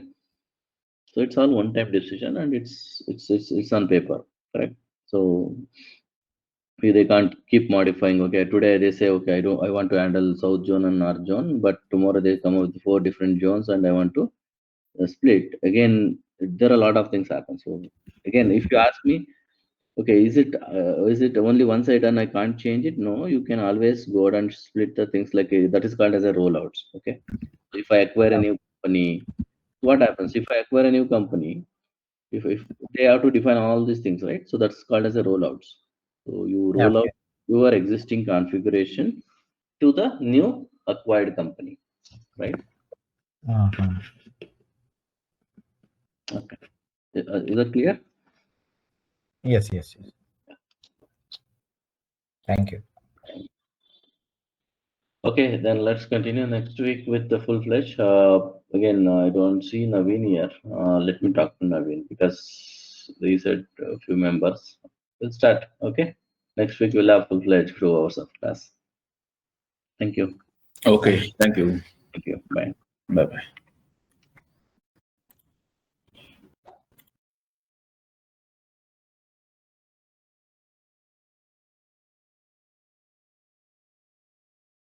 The meeting has ended. Thank you for joining. Goodbye. This conference will now be recorded. Yeah, thank you. So unless there is a necessity of, like, you need to ask question, like you want to catch up, then you can ask in the middle. If not, just keep your questions at the end so that we can discuss in detail. Okay. Or you can also even chat. So let's start. 15 hours. Okay. Let me delete this guy. Okay. So from service, convergent invoicing, and convergent charging. These are all the 3 different models we are going to learn in this. Okay, was learning. So Hey, just to be sure, Vijay, this is the first class, correct? yeah, this is the first class. Okay, right. I mean, he was referring to the demo actually. So demo, yeah. Oh, okay. Oh, thank you. Yeah. So now to start with, service is earlier it used to be a CRM system. So like we used to use a CRM. We used to use a CRM system.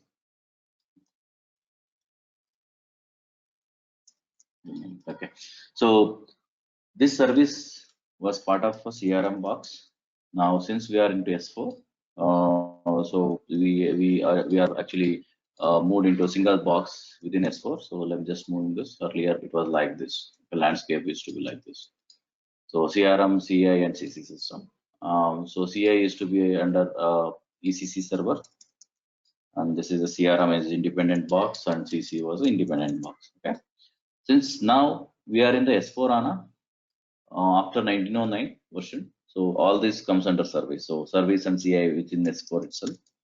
So whatever this service is replacement of CRM, and they have included as additional component. And this service component enables all the CRM functionality. When I say CRM functionality, it's not just BRIM. So there are various additional functionalities available within the CRM in the existing landscape. Now, are we going to use everything under service for this BRIM usage? No. So the BRIM is only limited, like within the service itself, we have different functionality which we won't use. So whatever is required for BRIM, that we will be covering. Okay. And convergent invoicing, which is again FICA component, contractual accounting. So it is part of FICA, and which is very much integrated with the FICA and convergent invoicing. It is very much, it all goes hand in hand. We will discuss in detail how are we integrating at this. And CA is the independent box. Right? So this is Java-based application, so it runs independently. So we will discuss both backend and as well as Fiori. Okay, so we have a cockpit, so CC cockpit, which is released after 20. Kind of they started the cockpit build. Fiori cockpit build was started around 1909 Ocean. So they improved a lot. Initially, it was only basis activity where cockpit used to support. Now a lot of functionality is being enabled within cockpit, so that user can access. They don't need to get into this backend application, which is a older version. Like when SAP, we will discuss about all the CC related component when it comes to this. So service, let's start from the service. So now coming to service, right? So service, which is under subscription order billing. So subscription order management, SOM, subscription order management it's a part of the service component. Okay. So what are the things, right? What we need as a service, like under service, what are the things is important before even starting the service, like a service component discussion, what are the things, right? So it is master data. The main part, what is required is master data and the organizational structure. So these two are the main components we should have before even getting into the service discussion. So now we will first talk about enterprise technology. So what is so if you go, okay, before going, so how many, all three are aware of Fiori, is it? So is it anyone never used Fiori? Is the first time you're using Fiori, or if yes, then I think you should have a good idea about Fiori. So just to give a background, so Fiori is again, all three are from the SAP background. I don't want to get in detail. So it is Fiori is again it's a basis and security activity where they will enable the tiles. So based on the various groups and catalog, and they assign these groups and catalogs to the role, and this role is used to assign. This role is assigned to the user ID, right? So based on this catalog and groups, which maps to the tile, and you can access the application via role. So that's how the Fiori application works. So earlier we used to have a T code. Now all these tiles enabled in the system to access any kind of transactions on upfront. Okay, that's where Fiori tiles comes into picture. So now if you open a SAP,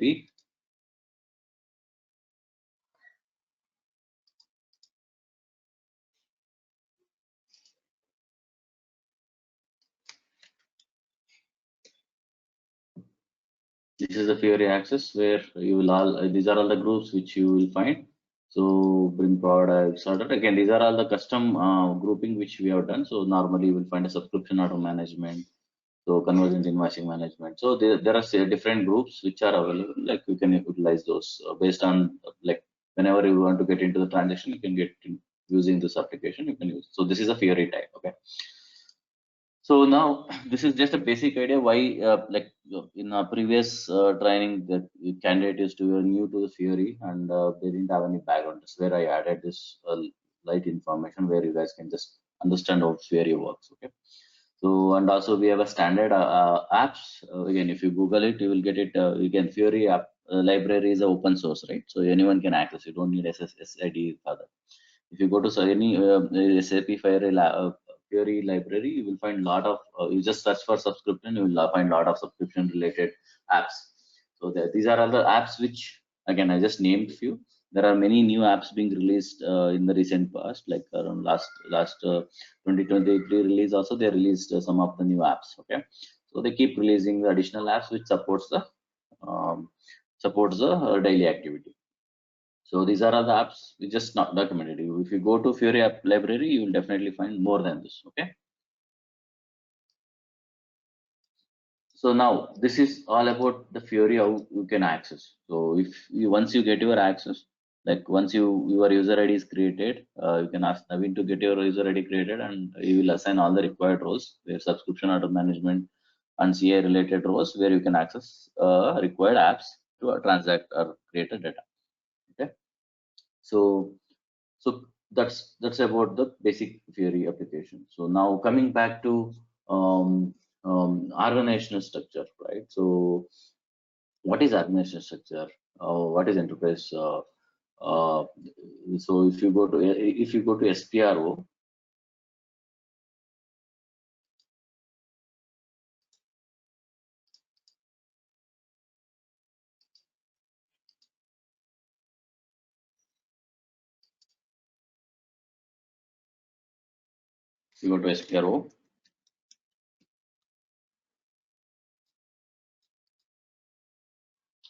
so I just missed who is like everyone is having a basic idea of enterprise technology. Anyone like only developer? Yeah. Sanjay and Mati, you both are from SD, right? I just I lost that last discussion. Like Sanjay, you are SD consultant, right? Yeah. Okay. What about Mati? Yeah, so I used to be a CRM consultant actually, CRM sales actually, e-commerce, and then I moved into management for some time, and now I'm recently working on commerce and marketplace. Okay, got it. What about attendee? I don't see the name, but yeah. Ravi, sorry, I couldn't find an option to change my name here, but No worries. yeah, I'm SD. I'm into SD. Yeah, SD and Great. yeah, I hope, highly. yeah. So that's good. So, right, anything you would like to access, either MM, SD, PP, right? You name it, any component, it's required a basic configuration is enterprise structure, right? So enterprise structure is a core fundamental configuration which allows you to access all the any other components. It's very much linked to other components. So what is enterprise technology? It's kind of where you define all the way from company code, all the sales activity related, all the sales distribution channel division, so sales area, right? So that's called sales area. So everything is defined in the enterprise. So if you ask me, okay, is it one person is going to do that? Again, as you guys already come from this background, so you know that it's not one person who is going to take care, like doing this activity, right? So we have consultant who is going to do his activity related to configuring the profits and related to material related configuration, and SD consultant is going to do the related configuration where you need to define the sales or distribution channel division. Likewise, finance consultant is going to do configuration related to company code, right? Cost center related configuration. All those things will be taken by individual person, like individual consultant, right? So now, what is the role of BRIM consultant? So BRIM consultant would require like he won't directly go ahead and configure enterprise structure by himself. It's like we just download the data to a service. If you look at the old CRM system, what we used to do, we used to define everything and download those organization structure to the CRM system. Likewise, even though we are within the same S4 box, we still define everything under the enterprise structure and sales and distribution, and we download that content to the service. Okay. Now the definition takes place to define, like I just documented a few flows, like what are the definition and assignments required in order to start the transaction. Because even though the person is not one person who is doing the activity, but like in order to transact our whole end-to-end flow, we need to have a company code, right? We need to have a plant. So we need to have storage location for all the hardware related transactions. So that's where you need to first define the company code. So company code is in the hierarchical and the topmost. So you define the company code where like finance consultant would be doing the company code definition, and the company code definition where all the financial activities will be tracked under company code level, and plants and divisions, plant and storage location, warehouse and shipping point. So all these things done by consultants, where you will take care of maintaining or defining this all this configuration and maintaining all this configuration related to material management is taken by care by consultant, right?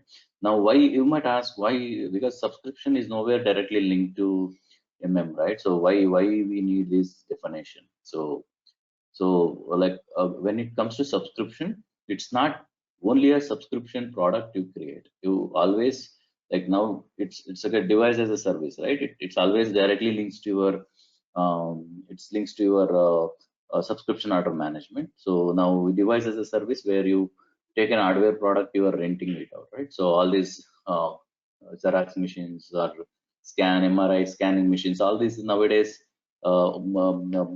these guys, right? So where hospital and all these guys are using the MRI machine, like, so there are big machineries which they can't afford, or they don't want to buy those products. They are just installing into the hospital, and the number of scans they do. So all these are very much hardware linked, right? So now in order to do that, you need to have a plant, you need to have a warehouse and shipping point, all those things. So that's where it very much linked to your subscription billing. So the plant definition is done by consultant. Likewise, we will say our distribution channel and division, which is what we call all three combination called. It's called as a sales area, right? So now the sales area is very important. So at the end, anything you do this activity here under service, we don't use a company code related information. It's always sales area. Okay. And anything a CI, which is very much linked to your company code. Okay.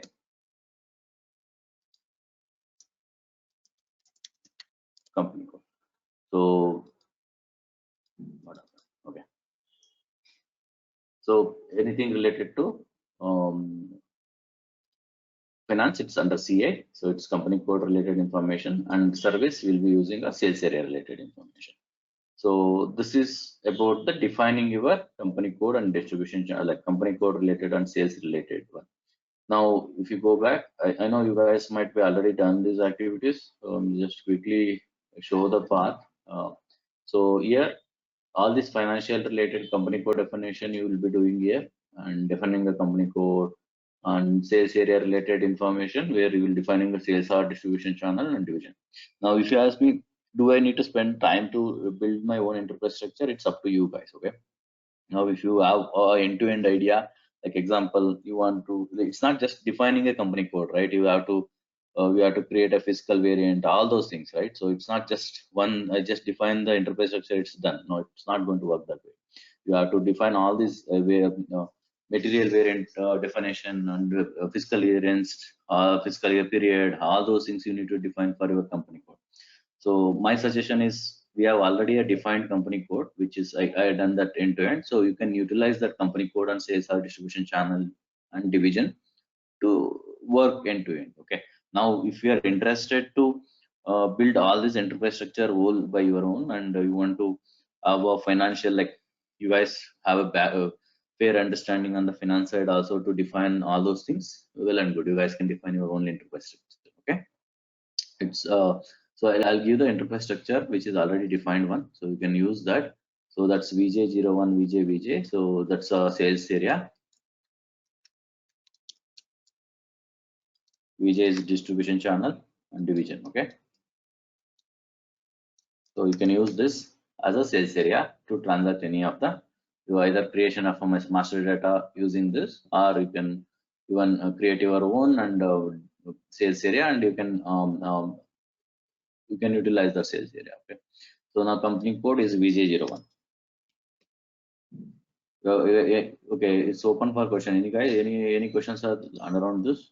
Because this is a basic fundament, like base you need to build before. Like if you like to create your own, like if you face any issues, I can help some extent on the finance side. I'm not so, even I defined my own, but it took me some time to fix all those issues. So now I will not be knowing that what all the configuration. Again, I have to sit and identify all the way configuration where and all it miss. It may take some more time. Like it's like defining your own enterprise structure may take some additional effort for you guys, and also kind of we may end up only defining that, because main main thing what we are trying to achieve in this training is to learn the BRIM, right? So let's go with that BRIM flow rather than spending time on the enterprise structure. It's up to you guys. Okay. Any questions? Yeah. So whatever we define it into is means in enterprise structure, how it flows to then BRIM part of it. Do we do the synchronization or how it is done? I will show that. I will show that now. Okay. So Vijay, this is Ravi. So when you said that service component, if you go back to that Excel sheet where you started writing down, right, the components. So the service component, like you said, I mean, just I'm clearing my understanding, right? So in S4 box, the service is already there. But you know what I know is BRIM is an extra license, right? So you have to activate it. See, service was not there earlier. So service as a component was not there. Okay. So service is enabled recently. So now if you look at SPRO, this particular service, right? This service, this is the additional component which is enabled recently, like after 1909 notion.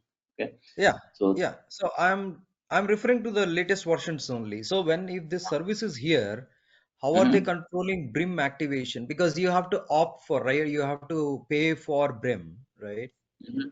yeah, that convergent invoicing, which is additional component, right? So now when you want to use service comes with default, you don't have to pay any additional thing. So it's like a same sales and distribution, right? So are you paying for sales and distribution, or are you paying Right. anything? Yeah. No. Understood. Okay. So it's again now it's all based on subscription. Even these guys are doing the subscription based, right? So number of users are being activated, number of roles activated. That's how they charge, correct? So this coming to the service component, if your system is installed with the BRIM functionality, that means you need to enable the CA, convergent invoicing, FICA component, which is an additional component you need to enable. Okay.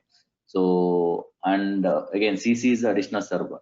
Now the roles are important, so that they use number of roles used under service. Now even though if your service is there, if the roles are being created against to the service, then they will charge like that. Okay. I mean, like when you say service for the BRIM related, you're referring to SOM, correct?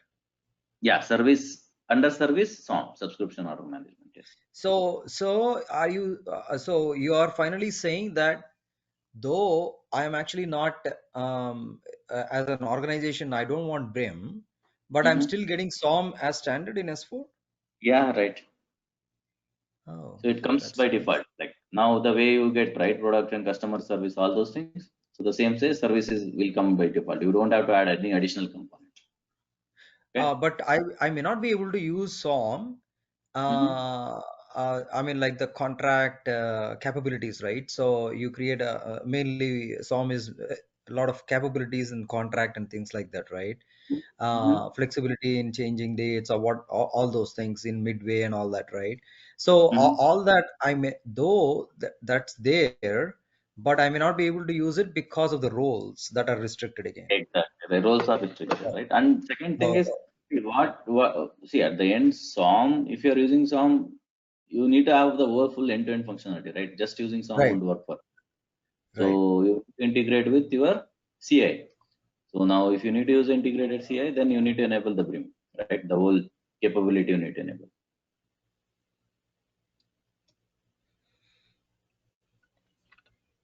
Understood? Yeah, thank you. Yeah. Any other questions?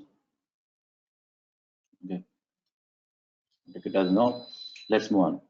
So let's go back to the file, right? So again, as I said, you guys can define the company code or sales area based on your like you guys want to do it, you can definitely do it. Just try to for now just go with the defined sales area. Okay, the reason is like just to move with the this BRIM flow itself. Okay, so where do we define the enterprise structure? Let me just give a background. So so you will have a financial, your company code, you need to define company code, and you need to define sales area, distribution channel, and in this I don't think we need any other additional thing. This one and this one, two configuration, whatever I maintained in the flow, right? You need to define those two. So if you go inside, you can create a company code.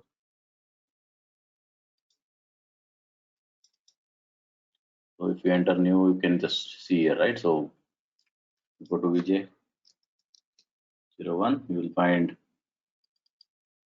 a company code, and you can enter the address and all other things. You can define the company code, and you need to define the sales area, distribution channel.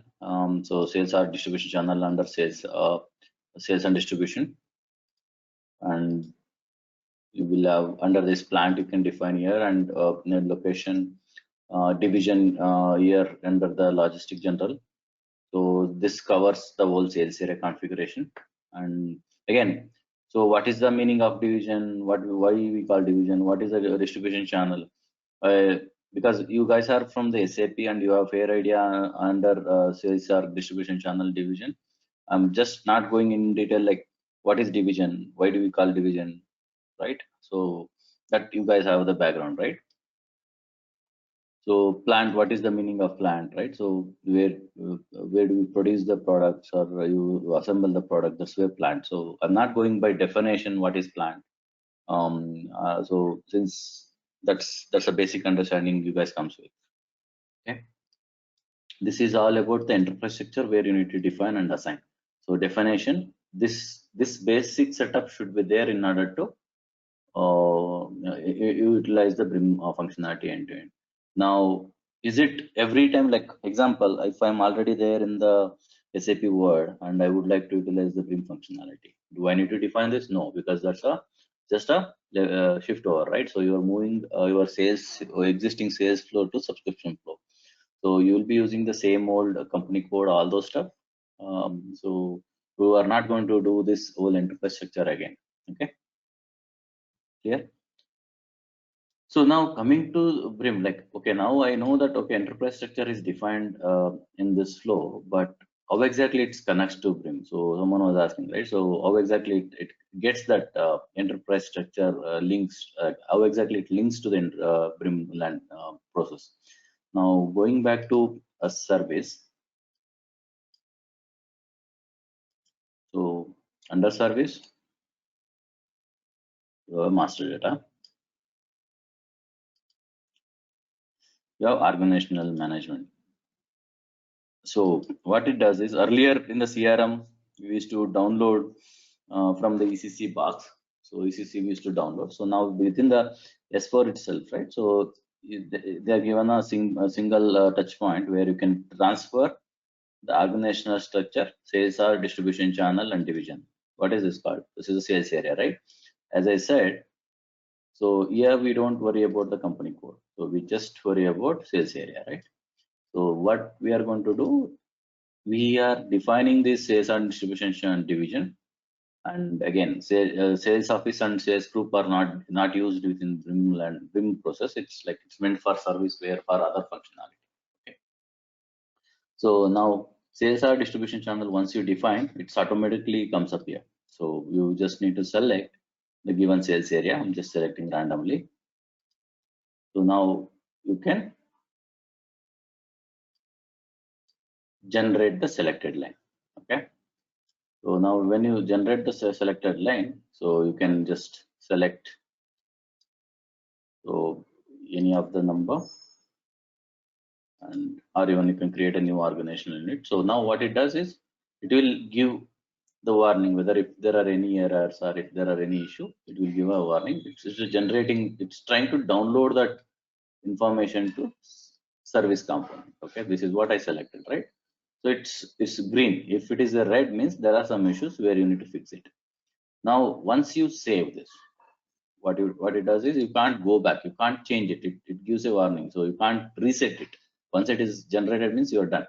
So that's where you always be sure that, okay, when you generate, make sure that it's the selection, like your organizational definition and assignments are clean, and you don't have to revisit every time. Like example, you are assigning a wrong sales area, combination of sales or distribution channel or divisions are wrong, then it may generate a wrong organizational structure in the CRM So box. before you hit yes, where do you actually see? You know, whatever you are seeing on the left screen, right? So that is actually the SD org data, right? Now, where do you actually see that particular org data is not available in service component here? Where do you see that? Here, no? So this side. This right side? Yeah. Am I right? Okay. So whenever you generate the sales R, right? So that's here service related org unit. So this is called as an org unit, right? So it will generate your org unit here. Okay. So CRM sales organization is generated.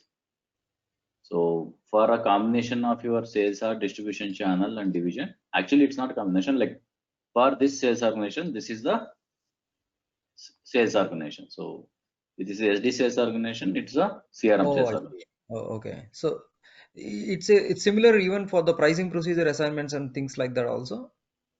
Yeah, we will cover that when it comes to pricing and all. We will Okay. discuss. Okay. So now this is the main link. So when your company, sorry, sales org is generated, it combines your sales or distribution channel division to one CRM org unit. It generates. Okay. So now it generated the last one, right? So I just generated this one. So it's a generating a for this combination. This is a number assigned by CRM. So this is CRM sales organization. So you are not doing anything. It's regular with the way you have a SD sales organization. You are just trying to link or generate. It's in the backend table. Updating all the required links, related links. Everything is done in the backend. It's kind of a run book. Okay, where it tries to generate all the required backend database using this generate program. Okay. So now if I try to. Yeah, question. So when you create any document in the BRIM, then does it have this organization like 5,000, 50,000, 450 and all those numbers will come, or whether it will come like any sales area will be shown as like G001 and all those things? Yeah, so it will share, so you will have an org unit which internally gives you both sales or distribution and division. So we will discuss about that. You will get to see that. Okay? Any other questions? Okay, so let me generate this. So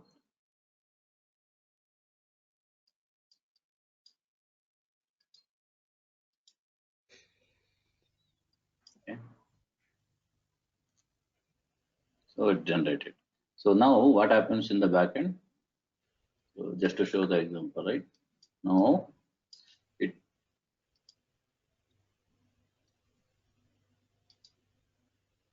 got expired.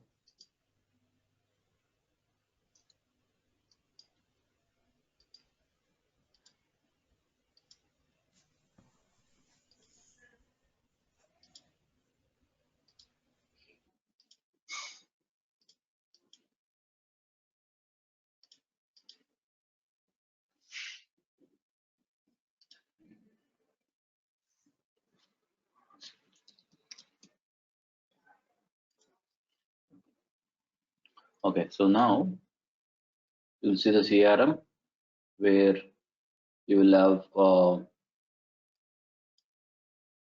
have a service component which generated under master data and organizational data. So now we have done the data transfer. Now it will take the assignment part of it, right? So now assign the sales organization. So it's whenever you generate that, it's all updating the new. So this and sales org linkage happens here. Okay. So now this organizational number is assigned to the sales org. So this link will automatically generate. It take care of assigning the sales org to organizational data. Okay. So you are not doing anything. It's just you are assigning the respect, like system is taken care when you generate it.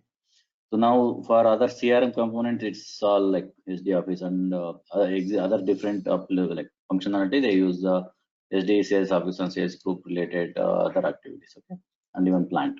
So we don't use this assigned service org unit directly here. So plant assignments done here. So whenever you create a plant, so it automatically our service organization and plant planning plant and the SD side will be done here. So now the org units are transferred. Now there are some tools available within the service component where you like buffering set and all. So these tools are used once whenever whenever you create a new sales organization.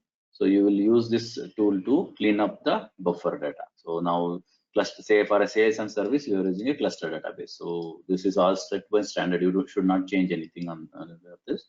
And once you generate object called O, so organizational unit, so you need to execute this. So it generates index successfully. So it is kind of index generation. So this activity you don't have to do on day-to-day basis. Whenever you actually go live, the one-time activity you need to carry to create this index. Okay, object type is O. O is organizational unit. Okay, O is a organizational unit.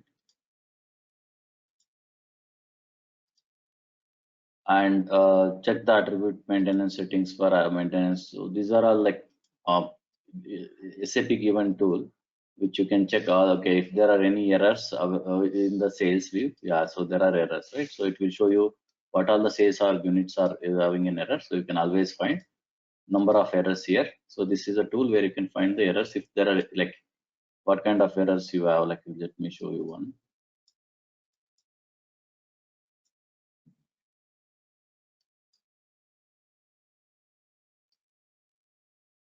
There are some. So these are all the missing country. There are few organizational units are missing a country code. When they define the org units, organizational sales org, they have missed to add the country code. So these are all the errors you can easily make out. Okay, where exactly it is missing for which organization. In case if you're facing some issue at the time of order creation, you are not able to get the org unit properly. So you can always come back and look at these error logs. Okay. And again, if you are using a foreign language, you can always translate the units. So normally everyone uses in US, so English, so no translation is required. So another tool which is given to adjust the sales area. Once it is generated, you can always regenerate and adjust the sales area. So this is a one-time activity. You will be like whenever you generate. So these are all like if it is a green means there are no errors. If it is yellow means there are errors. Like you have some issue, you need to go back and look at that previous step errors and you have to fix that. Like country code missing and other stuff. Okay. And see, you will say, okay, what issues you will get to see all the data is like what is missing. Okay. So these are all the tools available after first go release, like first whenever you move to production, you can always run this to see what if there are any errors. Okay, any questions on this?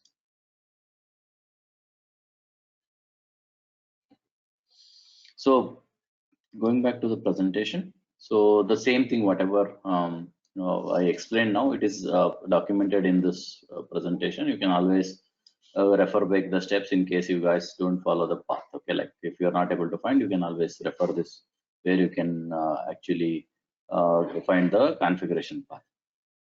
And same thing is explained here. And there is one program. So this is another program again. Same thing. You can always run into production to see if there are any buffering issues. You can if in case if you are after using the tool also.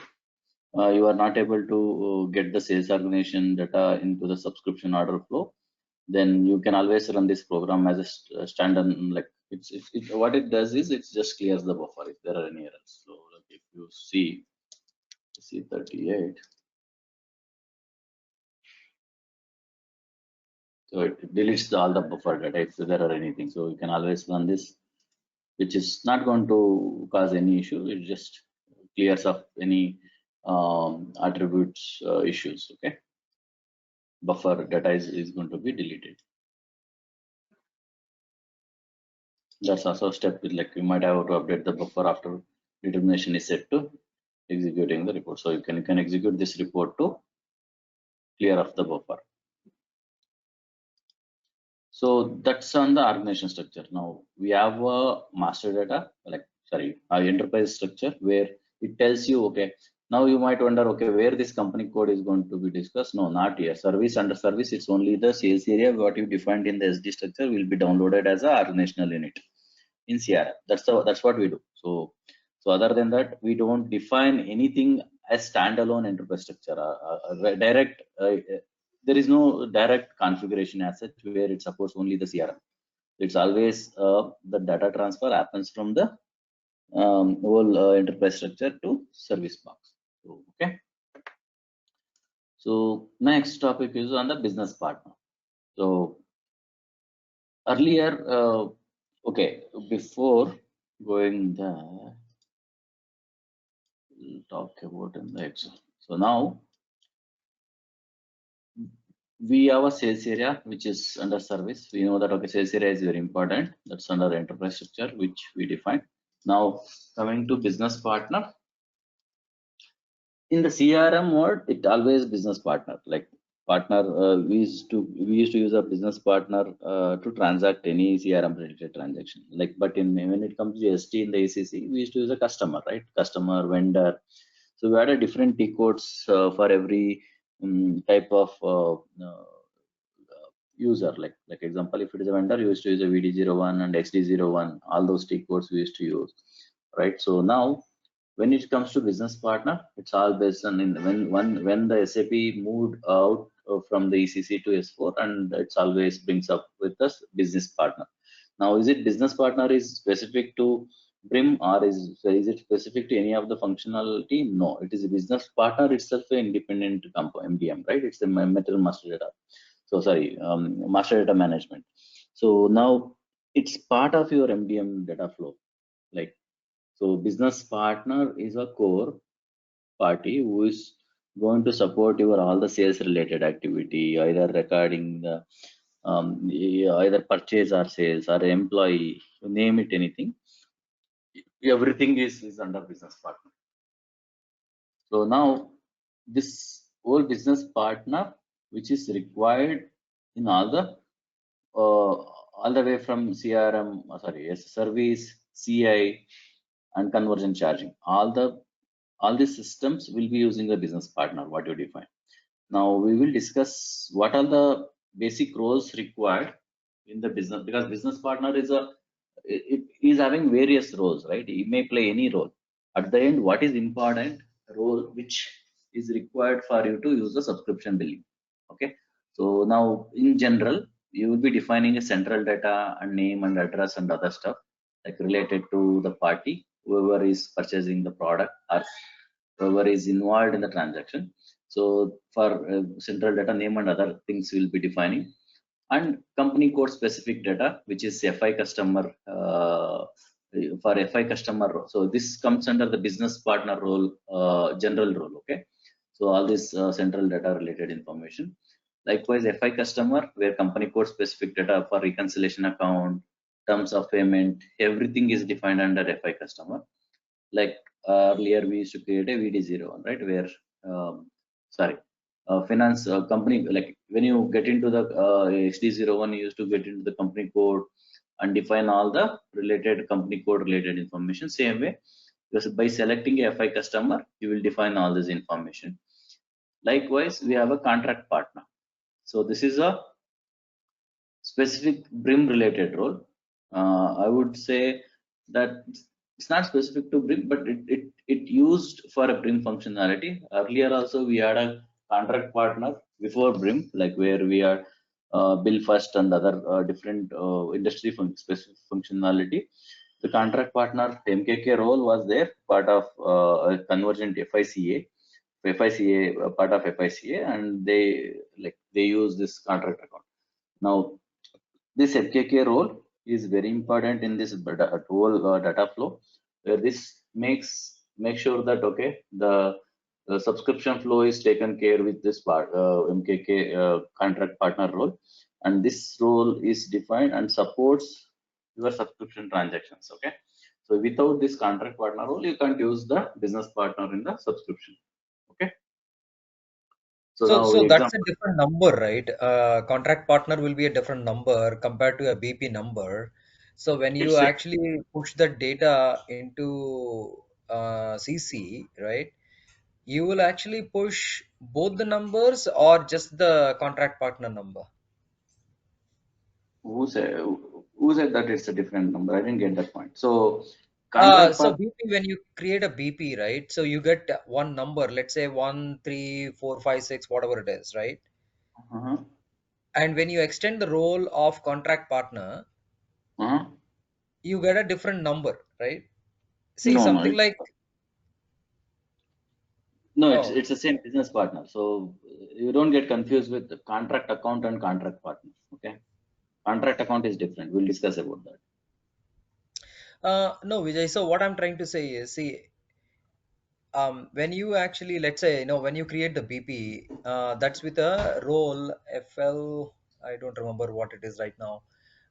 But when it is a sales customer, right? Customer, then you actually extend the role FLCU01, right? Mm-hmm. So yeah, so generally, you may just put the configuration to be the same number and all that. That's fine. But when you try to create a vendor or a let's say credit partner, right, which is UKM 001, there you are not maintaining the same number as that of BP, right? In the same way, contract partner, generally what is the recommendation? Is it the same number as that of the BP, or is there a configuration for that? See, contract partner is a role. Don't get confused with okay, business partner become your either customer, he might be a vendor, or he might be a employee, he might be a anything. It's a pure role, right? So I'm not going to generate a numbering for independent number based on the roles. So these are all called Oh, as a, okay. are you sure about it, Vijay? Because you will get a, Okay. you will definitely get a Just number wait for for a question. Okay, customer. hold on your question. Okay, Yeah. Sanjay is that? Yeah. Who was asking that? Ravi. Ravi, yeah, Ravi, hold on your question. So let's discuss and we will get into the system and see, okay? Okay. Yeah.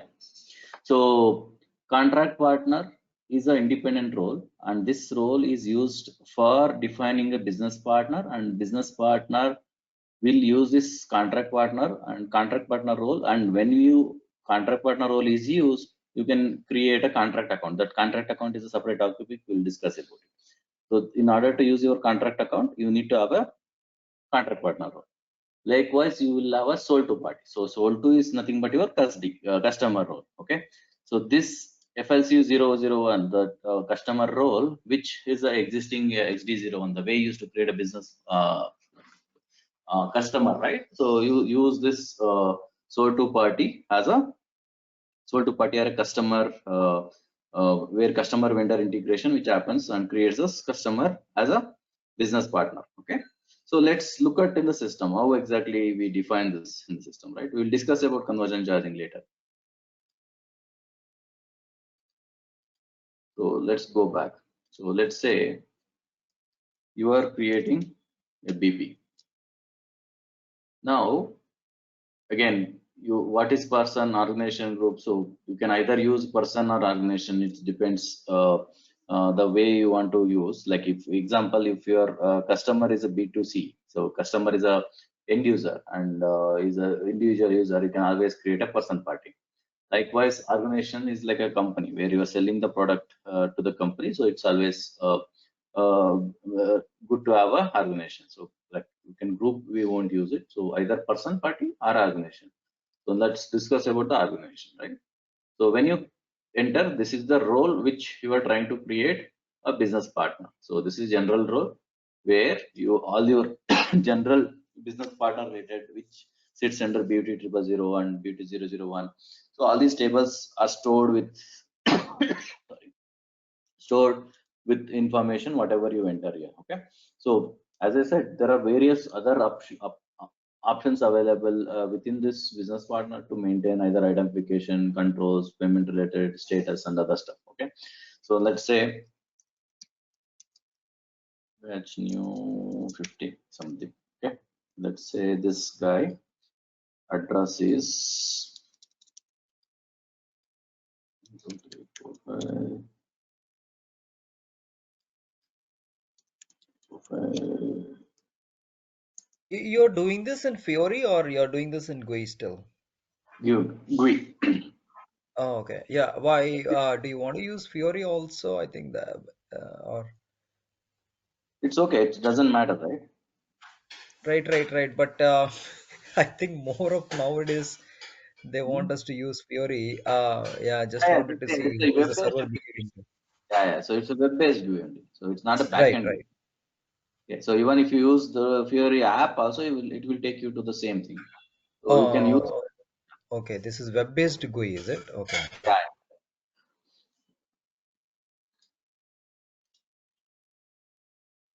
So now you are going to use. You are entering and where I'm just trying to enter the. Yeah. So this is where the general information like name and address you will be storing. Like you will pass on the address information on the other things. Okay. And still there are some errors. Let's fix the language.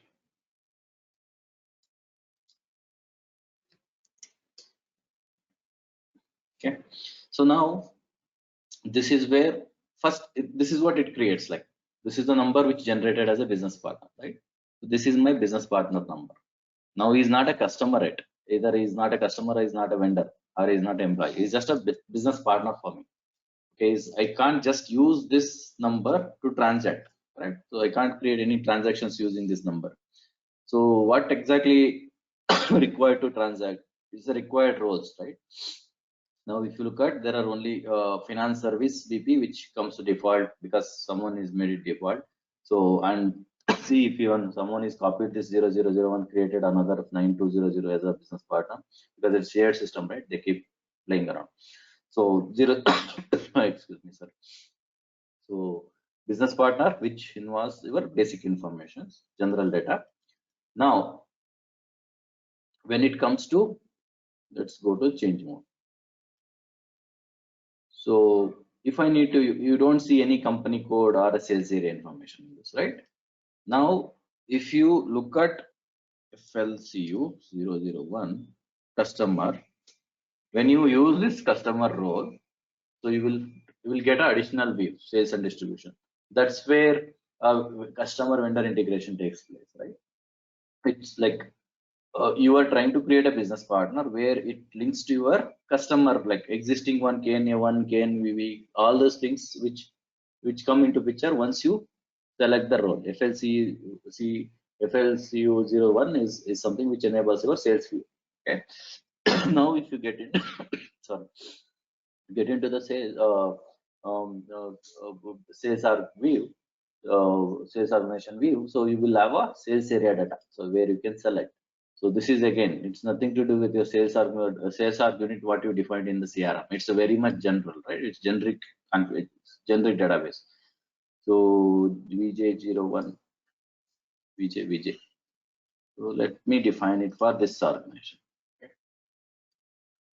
Now that remaining views, whatever you are seeing, so this is all same old view, right? So where you see order, shipping, billing, partner function, there is no change. Existing the way you used to see in the XT01, so the same thing you will see here. So pricing procedure, this is one important thing where it derives your pricing from this SR distribution channel. Yeah? So this is the pricing procedure. We'll discuss this in the when we talk about the this thing. surprising related topic. Now coming to the shipping.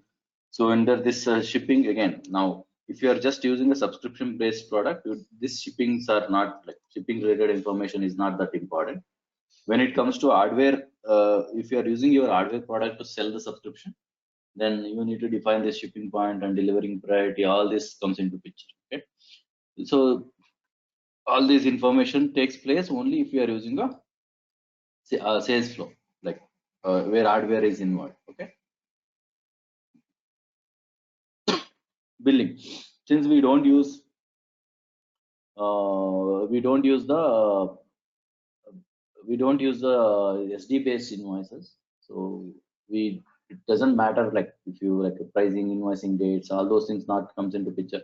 Even Incoterm is not going to come into picture because we are not using the SD based invoices. Okay, so this tax, there are two ways, like this this tax won't take place in the subscription billing because we are using a FICA standalone. So that FICA, the taxation is different. We'll talk about the FICA taxation when it comes to FICA discussion. So this tax, output tax, whatever you add here is something which is earlier what we used to do. We used to take, based on this, our tax is calculated in MWBST, all those things, right? MWST and the other stuff, tax 1, 2, 3, all those like tax 01, tax 0, standard condition record where you used to derive at the sales order. That used to take place based on based on output tax what we add here. Since we are using a standalone FICA, which FICA won't take a taxation from this place. So it takes a contract account base, contract account, whatever you define at the contract account level, there it will consider the taxation. Okay. Coming to the partner function. So this partner function, by default, sold to party, bill to party, payer. Who left? Okay. Sold to party, bill to party, payer, and ship to party, which you defined the a standard function, a standard business partner function, which comes from your partner determination procedure. Okay. Now, will this play any direct role in your subscription order? This is not going to play a direct role in the subscription order, but what it does is like we have a partner function within the subscription order, which is the role what is being used in the at the time of subscription order creation. The role plays a role. Like we will talk about that when you try to create. But these are the 4 mandatory partner function you should use it. Okay. And all these things are the status and all, like it's based on your requirement. You can always consider the customer taste and the stuff. Okay. So now, if I save this, let's go back.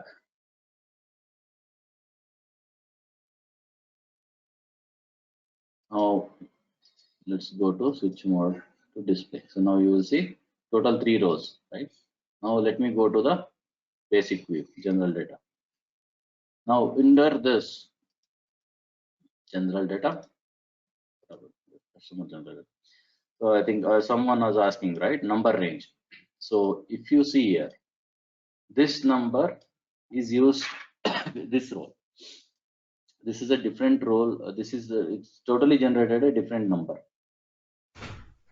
Okay. So this is a customer role which uses a different number range altogether. Either you can use the same number, whatever is there, or you can always use a different number. It depends. 90%, 99% always we use the same number unless there is a hard requirement to use the 2 different number ranges. Okay. Unless there are any specific reason where we want to use. Okay. If my business partner is same, but he might play a vendor role and he might play a customer role. Based on that, you can always differentiate based on this number. Like we can have a vendor, we can have a different number, and customer, you can have a different number. Again, it's most of the times we won't use this functionality unless there is a hard requirement. Was it Ravi was asking this question? Someone was asking, right? Yeah, that was me, Ravi. So my question was that only for the contract partner. Let's say, just imagine that this is a contract partner. So you have a different. He's not a contract. Did I say that? No. I understand that, Vijay. So I'm just saying, imagine that this is a contract partner. Okay. So then you have a different number. My question was, whether you are required to send both the numbers to CI was that question actually, or just the contract partner number. See, there is no separate number for a contract partner. It's always the same number what you define here. Is a customer become your contract partner. Okay. Yeah, see, right now you have two different numbers, right? The BP number, the customer number is 2000481. Now your sold to is 200016, right? Right. So now your contract partner, you are saying that, MKK, right? So that is also 200016, right? Yes. Now my question is, when you are pushing the data into CI module, you are going to send just this 20016, or you are required to send the BP number also. So one thing it's very much clear. We never push anything to either CI. There is no push concept, right? CI, it's a business partner is a central database. Okay. So it can be used in any of the models. Like same business partner can be used in the CI or in SD or MM anywhere, right? Like it's a central master data, right? We don't push from one component to other component. Okay, now if I understand your question, which business partner I'm going to use or which number I'm going to use in the CI. So number I'm going to use customer number when it comes to CI. CI. Okay, What about CC? CC is an external module, right? So this is where now if you are asking me about the CC, we will always send only customer number. Whatever is there in the okay. Yeah. Okay. So there is the general number is not required at all to be actually interfaced into any of the external applications also. Correct. Yes. Okay. So it's always at the end, anything is moving to CC, it always goes via FICA. It means CA, convergent invoicing. It's not direct. There is no direct push from SOM to CC. It's only a CI based database will push to CC. Okay. So that is because they are totally integrated. What about CM? I know you said you will not cover CM, but let's say we have a CM, because that's going to be completely external, right? External system. So there also we will just need only this number. I was just trying to see in any scenario will we need I think you the are moving general out of number. the topic. Can you hold on all these questions, please? Right. Okay, please. Thank you. So let's move on, right? So we have a MKK role, which is very important in order to use. So if you look at this MKK role, it is not going to enable any of this, any of these additional views, right? It's just a role, which, as I said, it's not just a BRIM. We are not directly. It's not just meant for BRIM. We use for different industry specific components, which uses either bill direct or we have insurance industry. All these guys uses the MKK role. Okay, that's where it meant for. Now, why MKK role was enabled? So what is the purpose of MKK role? This MKK role enables the additional functionality to use a contract account. There is a contract account concept, which is a independent functionality, which we will discuss next topic. So this MKK roles controls the distribution of your master data to CC, convergent charging. So what used to happen earlier in the initial days when SAP enabled the BRIM functionality, any business partner you create, it used to push to CC, and database was like crazy, right? So because you might not require all your employee data, you might not require all your vendors data moving to CC, which is now use of it. So that's where it comes into picture that okay, MKK role which controls your master data distribution to CC. First one. So if you don't have MKK role, you can't push the data to CC. And second thing is it enables your additional financial activity based on this MKK role. You can create the contract account, which you can have multiple contract accounts associated to one business partner. Like you can have what is contract account, we'll discuss in the next topic. So that allows you to create a multiple contract account. So these are the two main functionality which is supported by this MKK role. You don't enter any additional things here. Clear? So now if I save this, it generated total 3 rows. Now If I go to switch mode, so you have a customer finance, customer contract account, business partner, total 3 rows. Okay.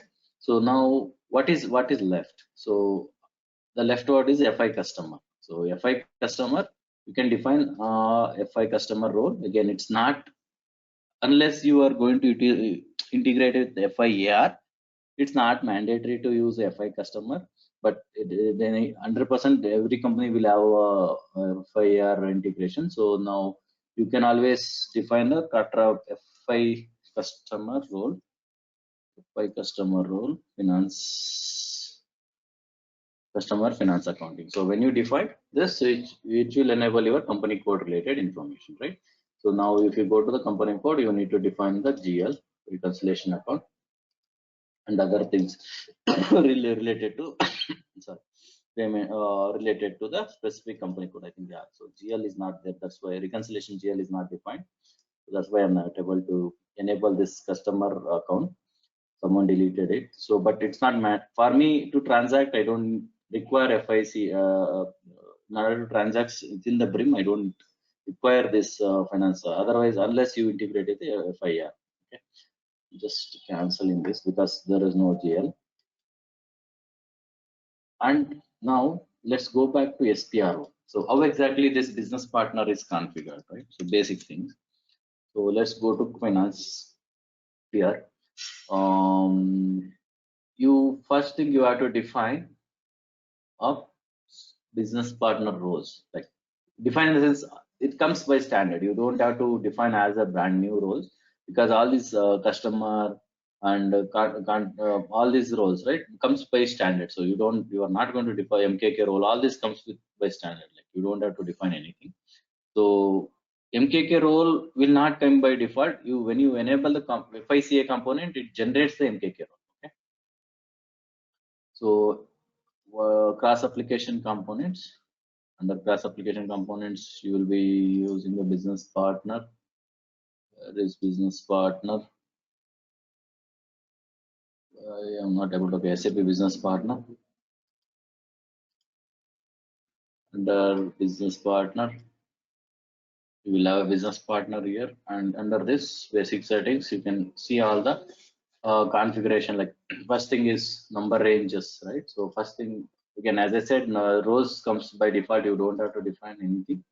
So by standard it comes. So these roles are already there. So if I go to MKK, so you will see this MKK role, and this role has a role category, and role categories MKK. So if you go inside, it's all the views, what is linked.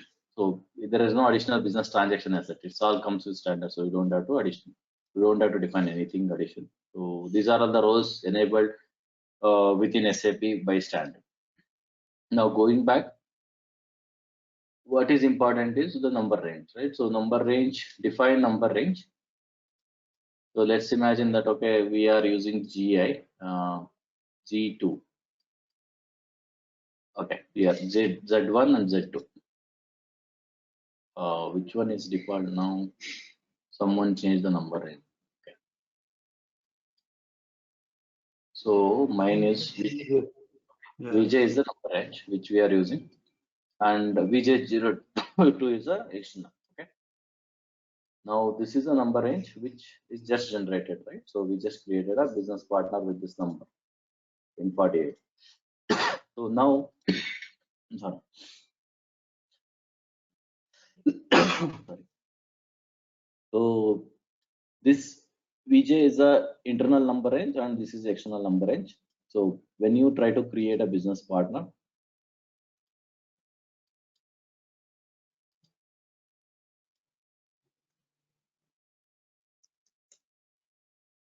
so if you try to create a business partner, now there is no number is generated, right? So if you try to enter some number, and that's the external input. So if it is generated systematically, it's internal input. That's where external internal come into picture. So let's go back. We know that, okay, VJ is the number range. Now we will assign that to group. Define the grouping and assigning the number range. So we have a VJ01,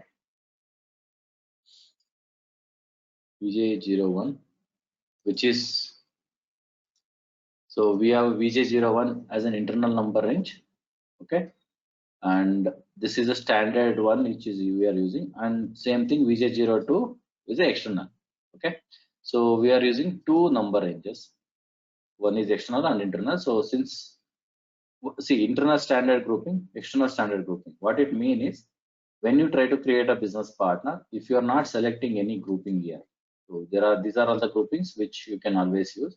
So you can always use the your own grouping if required. So now if you don't select anything, so by default which one to use, so that's what internal standard grouping, so that's what it defined. So that's where the numbers are picked, okay. Now you defined your grouping and you created a number range and you assigned that grouping number range. Now where exactly that customer integrated, so that integration happens within the here. So within this configuration, same place, cross application component, customer vendor integration. Where is that? I'm not seeing it.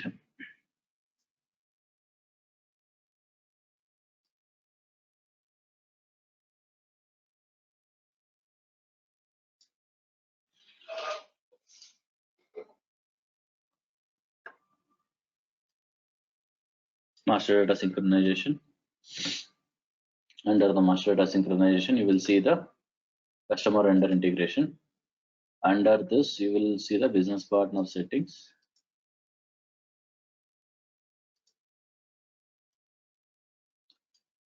Under this customer integration, set the business role for direct VP customer. So now here field assignment, assign the key, define a number range for customer. So now we are trying to define under this assignment key. So this is where you link your business partner to your customer role. So now you will see here, okay, grouping.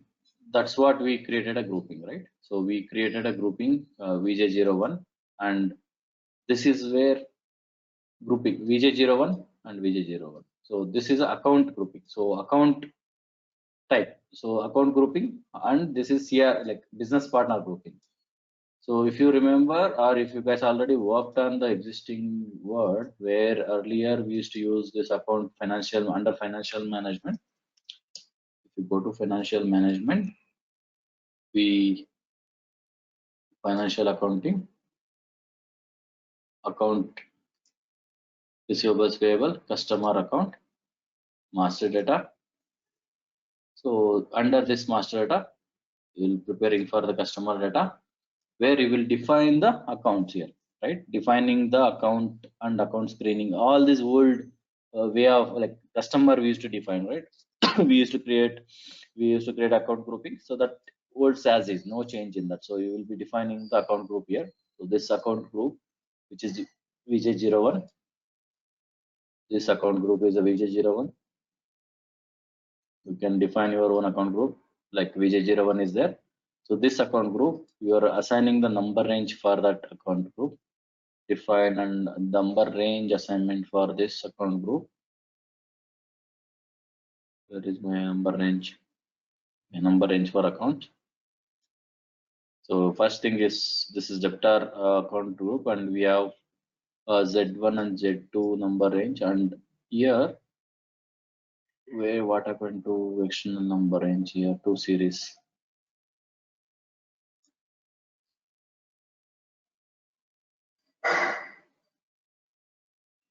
Someone deleted, okay. So this was always external number range.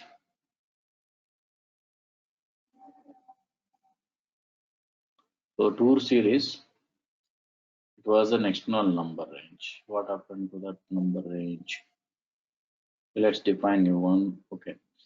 So if you look at this VJ01 and VJ, so we need a same number range, right? So now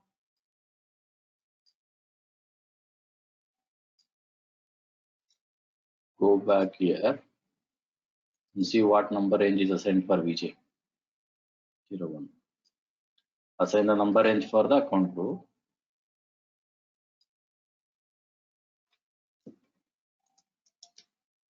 So 01 is assigned. So if we are using a 01, this 01 is supposed to be an external number range. Okay. So the reason is when you create a business partner number, you need to use the same number range, like same number as an input, right? So in order to use that, your number range in the account group should be external input. Okay. So now if I look at this intervals, someone modified or deleted. What happened? External. It was external. Let me go and it won't allow. How did it allow first? Okay. So okay. Change it. Someone changed this. Okay. Let me define.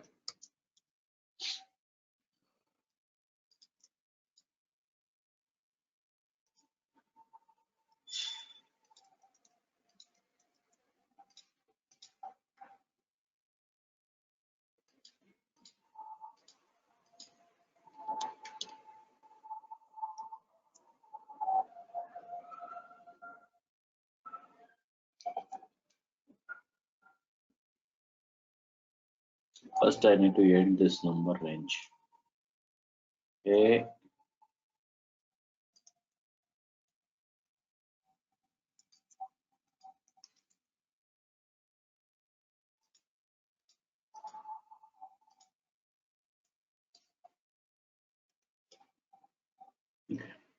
Now I was able to add this same set VJ. Let me do this.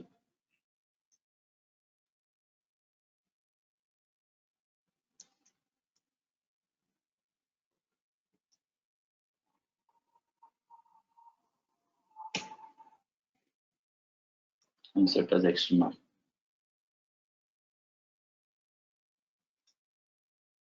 Okay, I defined a new number range VJ. So which start from this.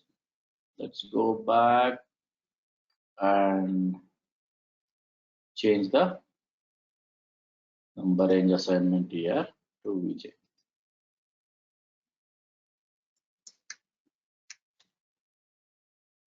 Okay.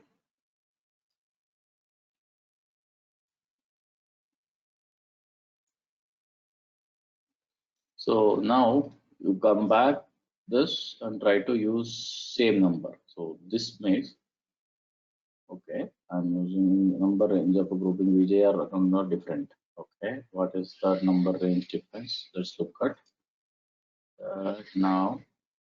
Okay, that's fine. No, and here that's how we will try to use because I just changed it. Should allow me now.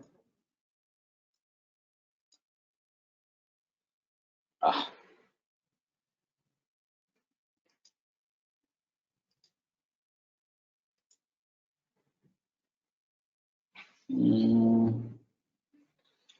Now I have to go back and create a new number range.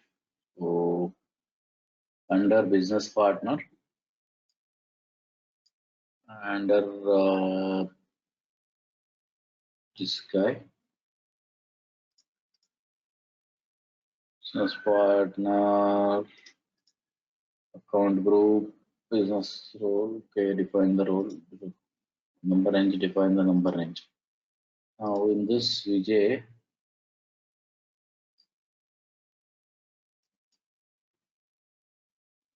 VJ2 series, right? So this is same.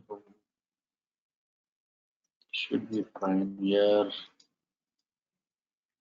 It's saved. If this is saved, let's say create a new number range. Intervals 2 series. This is fine. VJ is external and this is looks good.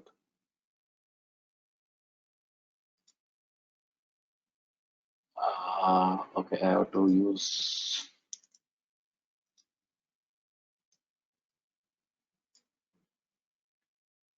two series is there, three series is not there. Let me insert new one.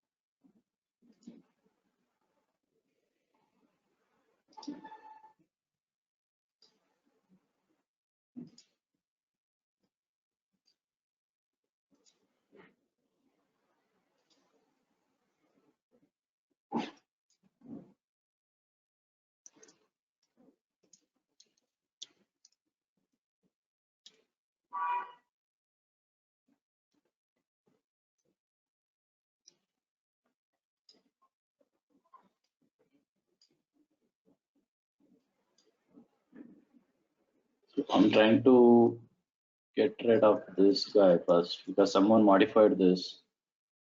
So we have to end this one here. Okay.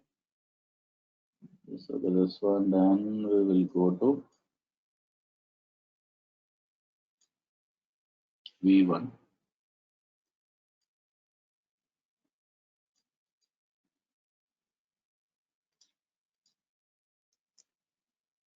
$89.90, and this is going to end 29999.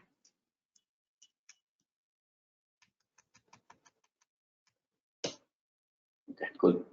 So now I have to define the same set here, from here to here. Same. Here also same. Go back and define the grouping here, and VJ01 instead of VJ, so V1. Okay, this is good. Now go back to the vendor integration. Define the number range for VP role input. Now, if I try to use same number, I saved it, right?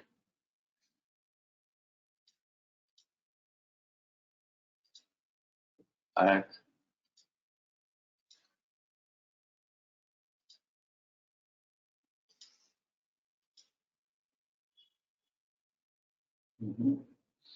My bad. Okay. So VJ01. So what we are trying to do here, we are trying to do VJ01 and account group also VJ01. Why I'm not able to see VJ01? Yes, so VJ.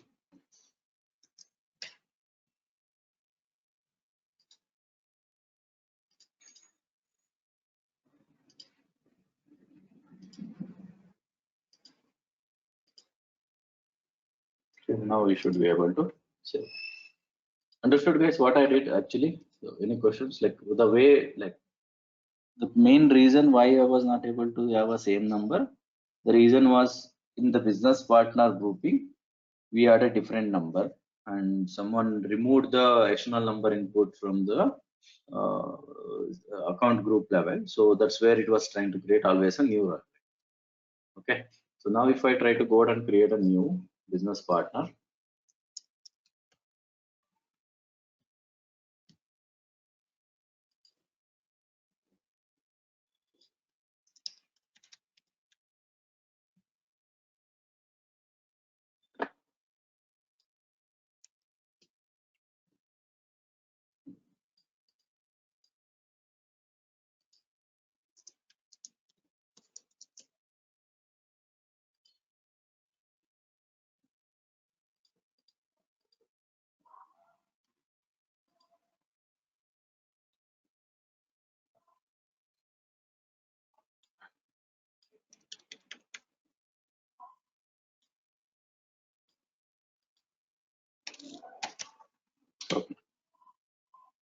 Now, save. Okay, so now if I try to add a customer role,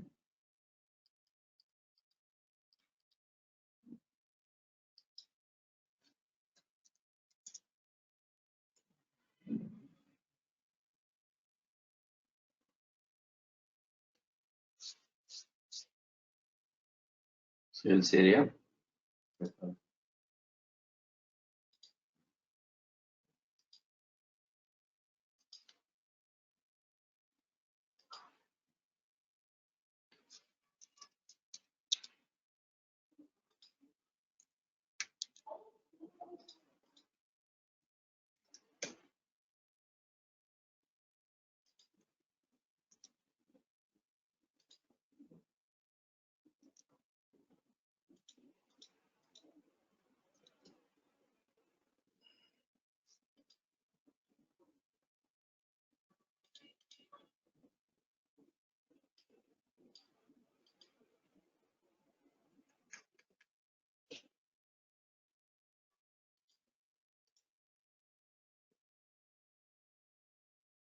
Okay, so now if you look at the customer data,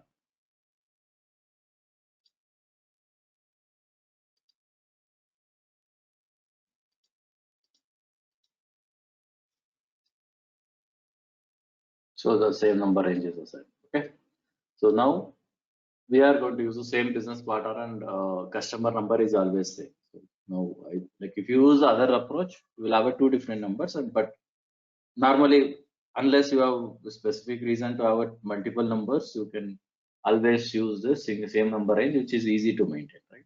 So unless there are too many requirements to have, okay, I need a separate vendor number, I need to have a separate customer number, so you should always use same number range. Okay, so with this configuration, any questions, team, on this specific, whatever we have done?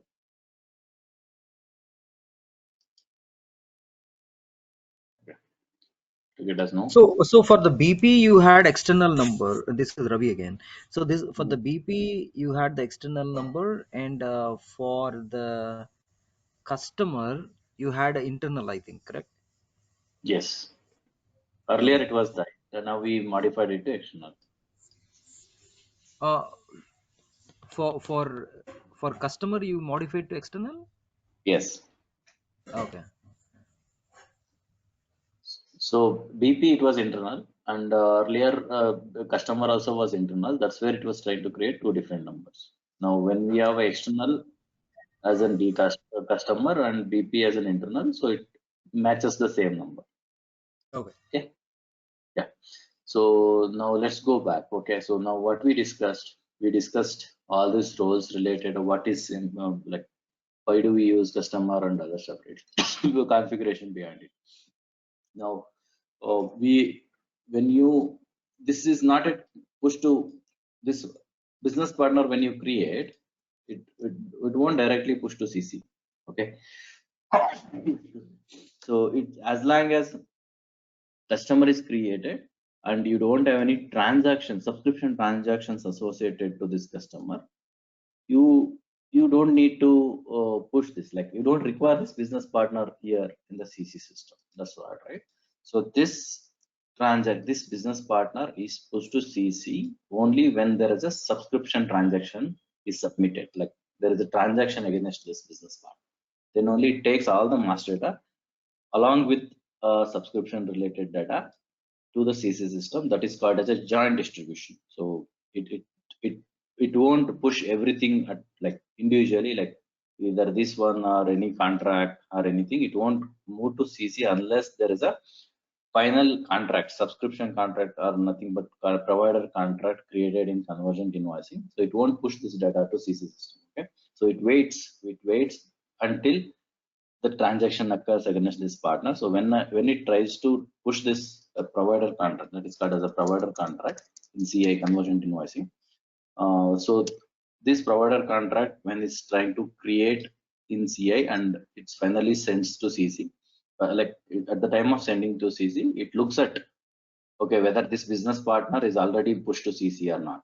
whether this contract account, and more we'll talk about contract account. So whether contract account created or already pushed to CC or not, it look at the database, and if it is not sent, it will pick that information and pass along with the business partner and contract account along with this provider contract. It push to CC system. That is called as a joint distribution. Okay. So this is all the configuration, like what is business partner is. Yeah, Vijay, one question. So where you are creating this provider contract? We will talk about that. Okay. So provider contract is a it's a convergent invoicing where we create a provider contract, so that we will talk about the topic when we talk the transaction related information. So that is true, but just now you said, right, the provider contract is created and then it is pushed to CC. Convergent invoicing. It's created in convergent invoicing. Okay. Okay. So I just don't want to divide the topic, but let me give you a little background, right? So subscription contract, okay, is in SOM, and the same subscription contract become your provider contract in CA. Okay, this provider contract goes to CC. Okay. So what is subscription contract? What is provider contract? What is the difference? Why do we do different? And we will discuss that topic specific when we get into the transitions. Okay. So just we will again touch base this distribution, joint distribution, when we talk about the convergent invoicing. Is like, just to answer earlier Ravi question, when we push, right? So this push happens only when this provider contract is created. So this number is going to go along with this. Okay, like this, the CC replication happens at this stage. So business partner, again, these are all theory. Again, as I said, you will get to see the topic, whatever I explained, you will find the same information in the PDF also. So a subscription order management as part of billing revenue management using a provider contract in SAP contract account receivable. The role MKK is required for a business partner. Okay. Having the role is also replicated to conversion charging as a subscriber account. Okay. So if process in SDs are involved, SD says sold to party, a customer role is required. And contract partner role is connected with the company through the contract accounting, and through the, we will talk about contract partner role, like how exactly it links to your contract accounting. That's the next topic. So the same thing is explained in the presentation, like which role we use. So like what are the basic paths is required to define the configuration is explained in this. Okay. So let's talk about any question.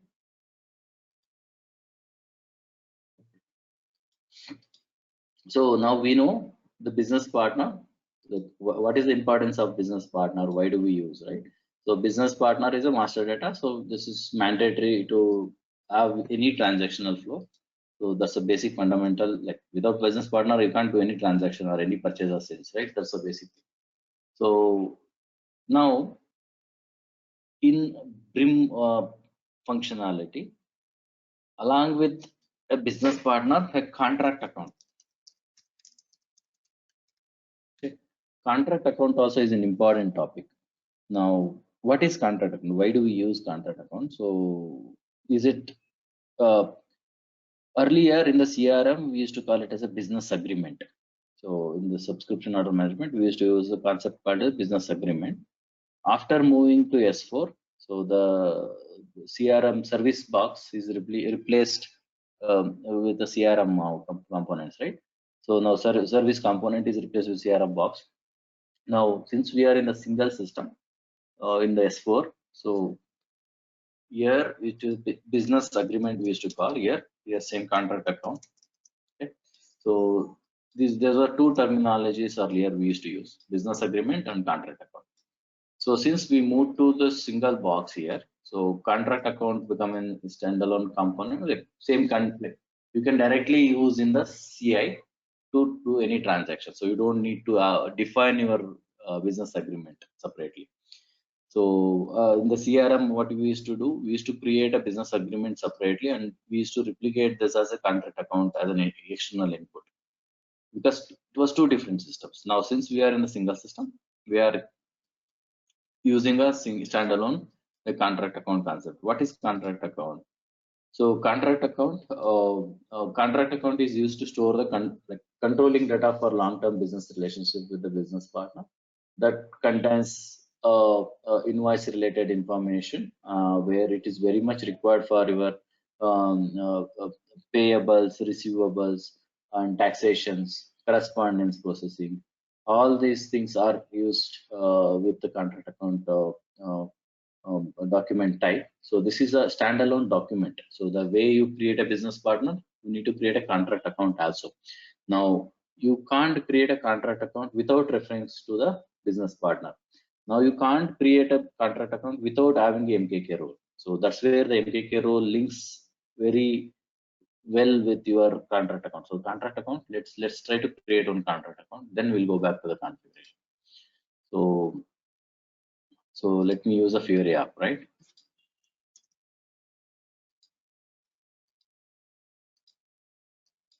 So that CAA1 is the T code where you can use the T code also, but let's use the Fiori app to use the contract account.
Why I'm not able to see contract account.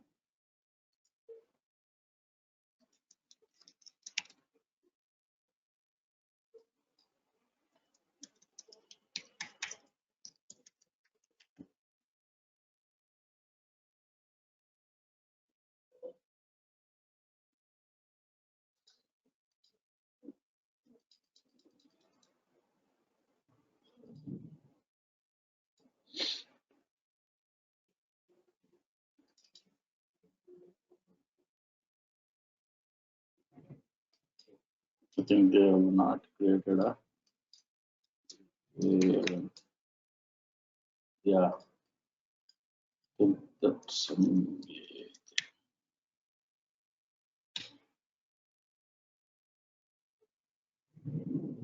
I think this guy is not enabled this app. I'll ask him to enable. So there is a standard again. It takes you to the backend decode itself. Okay, so like it won't differentiate contract account separate this thing. So you can always use the T code in the backend as well. So this is the T code where contract account is CAA 1, 2, 3. 1 is for create, 2 change, and 3 is the display. So let's try to create. Okay. So now if you see here, this contract account, as I said, you can't just create without reference to the business partner is a mandatory thing. Now contract account category, which allows you to use like what is contract account category? Again, as I said in the Excel, right? Earlier we were using the BA in the business agreement like CRM, and now this contract account topic itself comes under CA convergent invoicing. Okay, it's nowhere related to service. Now, since all this configuration under CA, so convergent invoicing, so the contract account concept itself is originated from there. So let's say if you go back, your configuration you won't find under this service. It's part of your CA discussion. But since it's mandatory to use your any subscription order. If you are to create, you need to have a contract account as a mandatory. So that's where the master data, this master data we are trying to discuss now is part of the CA component. Okay. So this convergent invoicing, you will find basic functions, contract account. So here you have to define the contract account number range. So before going to this, I would like to show how to create a contract account. So now if you see here, this is a contract account category. So this is a contract account category is a differentiate, like example, your account group you create, right? It's kind of a determination, like it allows you to use a different number range. It allows you to use specific functionality based on the category. You can create a number of categories based on your business requirement. So now if I use the GV as the contract account category. So now this business partner diagnosis, you see now, if you see here, if you try to use a business partner who's not having this MKK role, it allow you to use this contract account creation itself. As I said, right? So it's mandatory to use your contract partner role. So now if I go back to Excel, did I create this guy? Yes, this guy. Did I create MKK role for this? Let's say display. So no MKK role is assigned, right? So that's where it is not allowing me to create. So let's go back and maintain MKK role. So now when you save this and display mode, so we have MKK role and it should allow me to create a contract account. Let me just display it and again go to create mode. Okay, so now it allows me to create the contract account. So now you understand the importance of contract account, sorry, contract partner role. So that role makes you to use your contract account. So now what is contract account? Contract account allows you to store all the financial related, like, so if you remember, like you have a dunning, you have a payment related information within the business partner. Now when it comes to a BRIM functionality, the business partner level information is not used at your invoice anywhere directly. So everything comes from your contract account. Now whenever you try to, like, by standard, when you use your contract account in the transaction, so the transactions makes all, like example, if customer is having 10 different subscription, you might use a different payment terms, you might use a different dunning procedure, we might use a different taxation, the tolerance group, all those things is based on your contract account.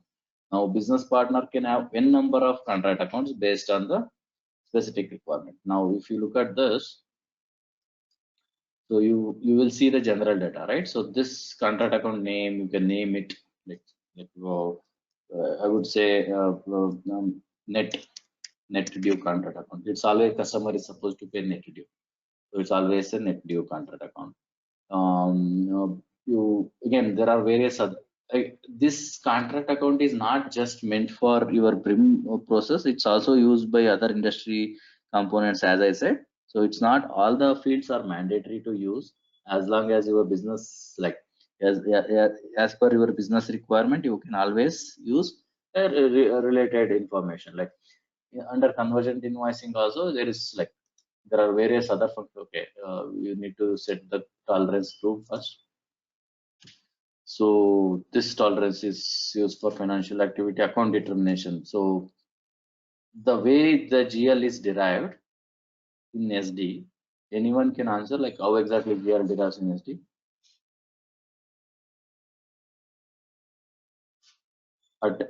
When you create SD invoice, there is GL derivation happened, right? Are you referring to the revenue account determination, VKOA? Yeah, right. Okay. So one question on the contract accounting here, right? So why do you actually need the contract account itself? No, you didn't answer my. I'm asking different question. You're getting into different question. Oh yeah, I think I already told you that, right? So that is revenue account determination, VKOA settings. Right. How exactly it derives? Where exactly? What the data is considered there? Oh, okay. So that's, I think, the Kofi, right? So plus your account key and all those things, right? So it depends on various strategies, right? So you have access sequences there. Any other answers? Yeah, it is the same, right? Yeah. So when it comes to GL derivation, your account assignment group is important at master data level, right? At a material master, what account assignment group, and at a business partner, you use the account assignment, right? So account determination ID, where you maintain, right? All these criteria matter at the time of SD invoicing. Likewise, we when it comes to CA, convergent invoicing, it won't consider a business partner level account determination. It always takes the contract account level. Like contract account is where your GL, in order to derive your GL, your account determination ID, whatever you maintain here, it matters a lot. Like whatever the account determination ID you enter here, this is part of your GL derivation. So it helps you to material master whatever account group determination ID you maintain, and account group contract account whatever the account determination ID you maintain. This is what it helps you to derive the GL, not the business partner level. Now going back to the answer, like question from Ravi, right? Why do we need contract account? As I explained earlier, we are not considering any business partner level information in the BRIM landscape. So BRIM process, we use us heavily on the contract account. All the financial transaction or all the financial determination happens based out of your contract account. Now whatever you maintain, like either dunning, either your like the main even net due amount, like payment terms. So all these things come from the contract account. Now when it comes to subscriptions, it's a subscription based sales, right? It's like customer might, like example, today I'm as having a net 30, like when I say net 30, like 30 days of payment due, right? So after that I start earning. That's a sales. Like if you are using a business partner, you can have only net 30. One customer can have only net 30. And when it comes to transaction, you are using, when you create a sales order, you are using a net, like you can always change that. When it comes to sales order VA01, when you create, you will change the payment term if different payment term is required at the transaction level. Now you invoice it. That is done. That's the life cycle of your transaction is done. But when it comes to subscription flow, it's not just a one-time sales. It's a subscription, right? You bill every month, you bill every quarter, every year. Now customer is paying monthly, and you would like to change his net due from net 30 to net 15, or net due, like immediate due. So these changes, you can't go back and correct your transaction, because subscription transaction once you place is done. Now SAP is made it such flexibility that you don't have to modify your contract, subscription contract at the database level. So contract accounts are associated to your subscription flow. Now if you create a contract account 1, which is net due net 30, now you can create another contract account for a same business partner and go back and update your subscription transaction, so that next bill will be changed according to the new data. So you can always change the subscription contract data based on your customer requirements. So contract account gives the flexibility to modify the data based on your like based on the customer need. So it gives the flexibility to change the dunning procedure. Like for a same customer, you might have a 2 different dunning procedure. So you might have a different process, subledgers. Okay. So is that answers your question, Ravi? What is the purpose of contract account? You still have any question? Yeah. So, but when you are actually doing the contract, right, the subscription contract, you are actually using the customer number, right? Mm-hmm. Hmm. Yeah. So the contract itself, you are creating with the customer number. Mm-hmm. Correct. Without customer, The who can create a transaction? Yeah, Is, but the is there any contract account is. I'm is sorry. there any transaction happens without a business partner? Yeah. No. I'm just reiterating, right, Vijay? So Uh, you're creating the contract with the customer number. Now the Correct. contract account. Now you're telling me that that subscription contract parameters can be changed because you have the functionality of the contract account, correct? Correct. Okay, so now the contract account is in a way, in a background, it is connected to that customer. That Correct. is why you are telling. But in normal contract, SD contract also, you can change the parameters on the contract, right? So in the sense, you can actually go and change the payment terms if it is allowed payment term, right? So you can actually go and change for that particular contract, though the customer master data tells you that net 30 days, that's a default payment terms. But you if you have allowed payment terms, right, Ravi, then you can go and change the payment terms there, right? Ravi, are we using SD contracts here? No, see, I am just trying No. to derive the difference when you tell me that the contract account is giving these additional capabilities. I am trying to say what is it different here.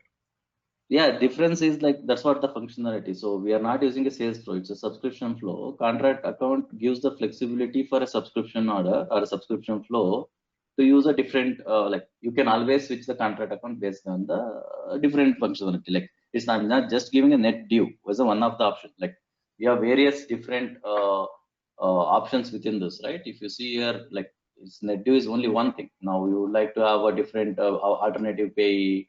You need to have internal payment method, alternative payer, bank determination ID, card incoming card. So it differs, right? I can have 100 different credit cards. So you can always use a different card ID. And when it comes to convergent invoicing, so you can, let me just complete this. Right. Vijay and Vijay. So now when it comes to convergent invoicing, you have a invoicing category, scheduling, target currency. So form Likewise, there determination. are so many parameters. Yeah, I understand. So now you can't just compare, okay, I have a SD contract where I can change there. You cannot, that's a sales flow. I can't use SD sales order. So now right, subscription flow is meant with subscription order and subscription contract and provider contract, and contract account is the functionality given by SAP to use that such. I don't have a contract modification directly. So I can't edit anything on the provider contract directly. So SAP is making sure that you have a functionality to address such things using a contract account. Thanks for that. So Vijay, but what I'm still confused at here is the contract itself you are creating. I mean, is it that when you do a financial posting, the receivables are against the contract account? Is it like that? I mean, I'm just trying to see where Yeah, exactly. the contract account, everything is receivables against the contract account. Okay. Okay. Okay, fine. So let's move on, guys. Okay. So I'm just creating one contract account, which account holder relationship is unique. Okay. I think I missed some name here.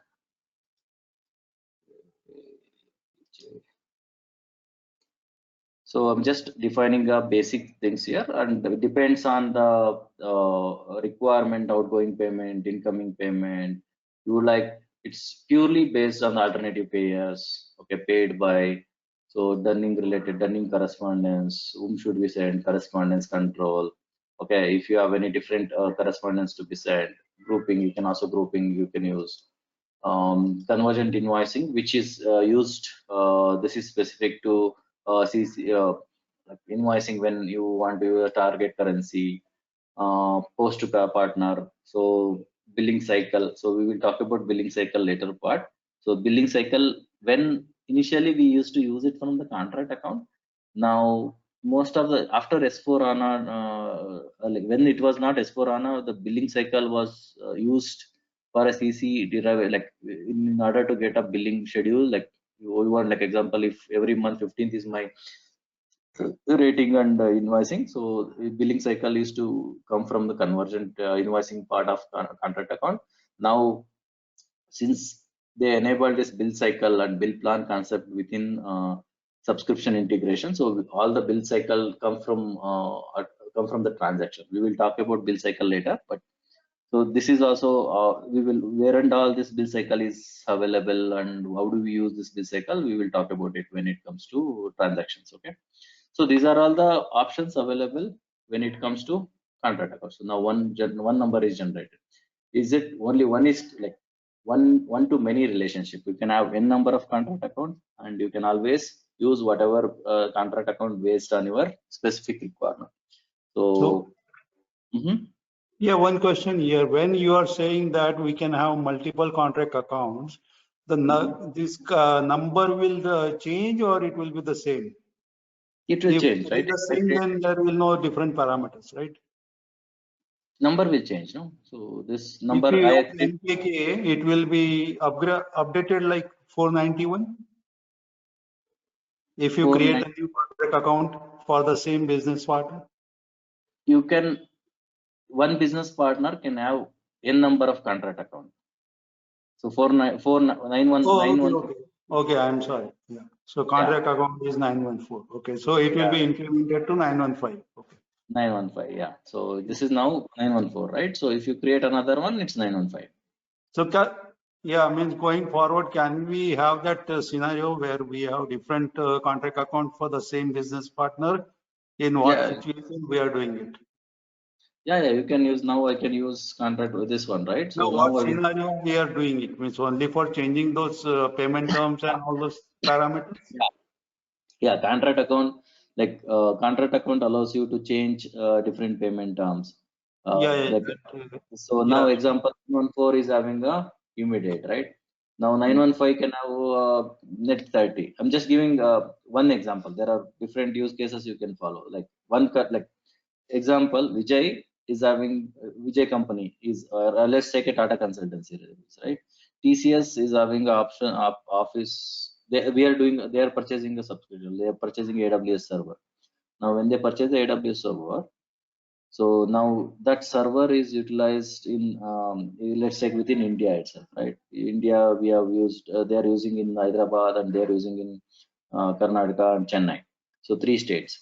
Now I am just taking a random example. So now for these 3 usages, I would like whenever the servers consumption happens in Karnataka, I would like to pay within 10 days. Whenever it happens within Hyderabad, it takes, I will pay up net 50. And that email, like the dunning email should, like usage of that particular server in the particular state, I would like to receive invoices to the different customer, like email IDs or different recipients.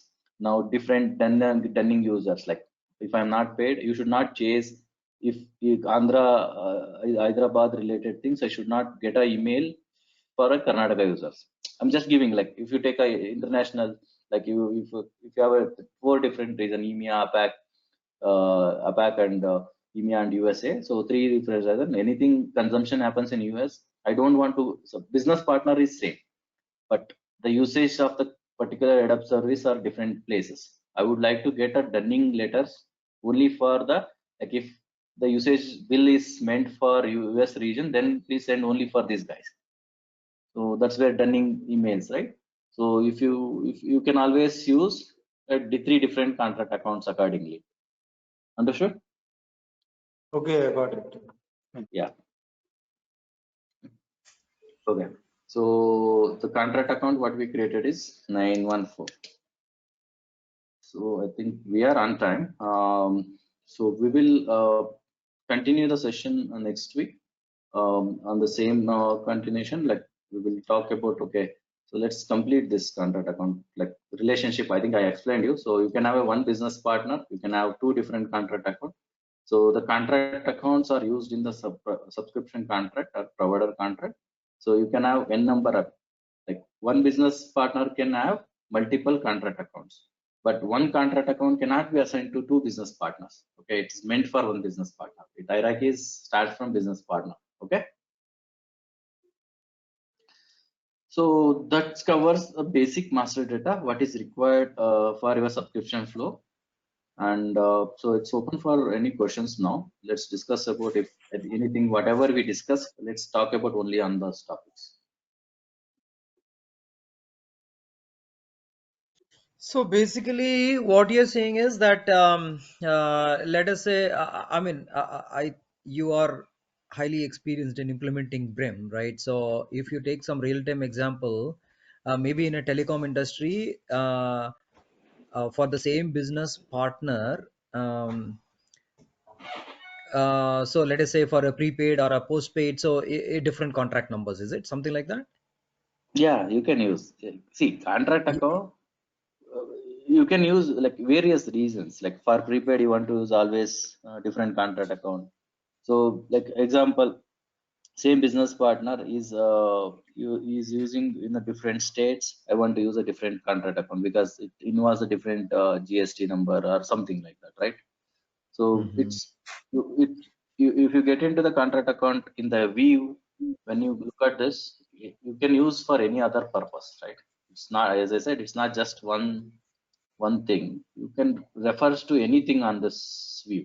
So if I would like to I'm say, just trying to see some real-time example from you, actually. So yeah, I hey, this is explained to what. right So just we, now, that's a real time example I told you, right? So net due is the amount is a real time example. oh, which one? I'm sorry. Net due, like example, what is your payment term? So payment term immediate. So this is one real time example, right? So I'm Vijay. I am using it to Airtel connection. Just take the Geo is BRIM, right? So they are using BRIM. So imagine that, okay, now I have a family connection, and for three numbers I would like to pay immediate, and one number I would like to pay after 15 days. So I am the business partner. Only one partner is created. How will you use it? You will create two different contract account with payment term immediate. Another one is with 30 days or 60 days, right? So now whenever the bill generates, you can't combine our two different contract into single invoice. That's the fundamentals. So you have to create a two different invoice. One is with immediate and one is with 30 days. Two different contract account. Okay. So this is one example. And imagine that you are trying to send a email ID. I don't want to send. I have a total 4 connections, and I don't want to get an email all the bills into one email. So I would like to split the invoices. Like I want to get those emails or dunning emails based on my priority. Like example, all my bills which are like for two numbers, I would like to get all the dunning emails. If the payment is not done, send it to this dunning recipient correspondence. Okay. So these are all the different examples you can quote. So payment term and taxes, like if you are using any alternative payer. So for all the example, if your products, you purchase different products with the same company. Now when like you are using a different servers. If my servers are located in Asia, APAC, and my servers are located in US. So send me a two different correspondence, the dunning letters. So based on the bill, whatever you generate. So and you would like to log, you would like to have a you would like to lock the invoices for this particular contract account because it's supposed to go under some review. So you can always lock for some of the, again, as I said, you basically you are going to control your output or a invoicing functionality based on your contract account. So what is FICA? It's a financial contract accounting management, right? Your all invoicing happens at the subledger level. So that is at a contract account level. So now contract account is very important. So the contract account which controls your receivables. Okay. Okay, yeah. So that's nice. But let's say if a BP has got about 10 contract accounts, depending on all these decisions, right? What you said, one of Mhm. the example that you said is interesting. That if it's a AWS in a different server and a different, I don't know how they determine within the contract account different servers hitting. I'm not sure about that, but that sounds interesting, right? But my question is, for the BP, if you have 10 contract accounts, I am sure the credit controls and all that is happening at a BP level directly, right? The customer level, Mhm. right? So if the credit control and everything is happening at a customer level, to your example, if I'm tying it up, immediate payment and 30 days payments, so there are more controls available in the contract accounting, and the contract account also will be visible in the subscription contract that we create to start with, because first thing that you need to have is a subscription contract, right? Which is at a which is at a customer level. So you will have the contract account also will be shown in the contract that we create. Yes, it's like an independent tool data. So when you create a subscription contract, that subscription, in order to create a subscription contract, it's mandatory to have your contract account. Okay. Okay. That So do we have a contract account, separate tab? yeah, whether the contract account is a partner See, function. it's a contract account is I created a separate document, right? It's not a partner function. It's a contract account is a document. So when you purchase the product, your product is attached to your contract account. Okay. So when you get into the transaction, you will see all those things. Let's not jump into the transaction now. Oh, okay. Yeah. But to my question, Vijay, right? So you have 10 contract accounts, and when you have different payment terms, maybe payment terms is one of the criteria why you have created 10 contract accounts, right? Say, so there are more controls to it to actually do the credit checks and all that for it. How? No, I'm not linking this to credit check. Did I link this to credit check? No, right? Credit No, check is always the business partner level. business partner level only. Okay. So 30, there is no more controls on that. Okay. Okay, I think we are on time. Any other questions, team?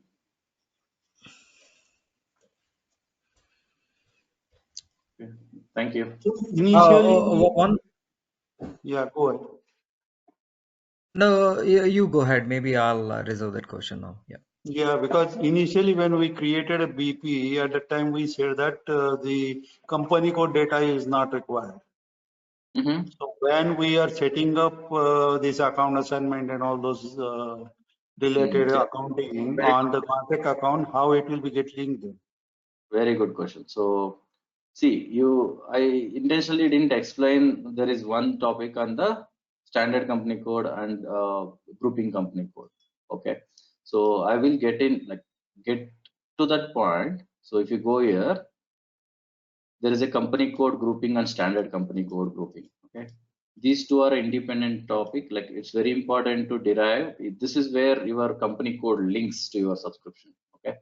So we will get into this when you get into the FICA discussion. I mean to say convergent invoicing discussion. So now if I try to touch base this, it will mess up all the discussion. So we are talking about a subscription flow now, like SOM related. So that's why I didn't explain.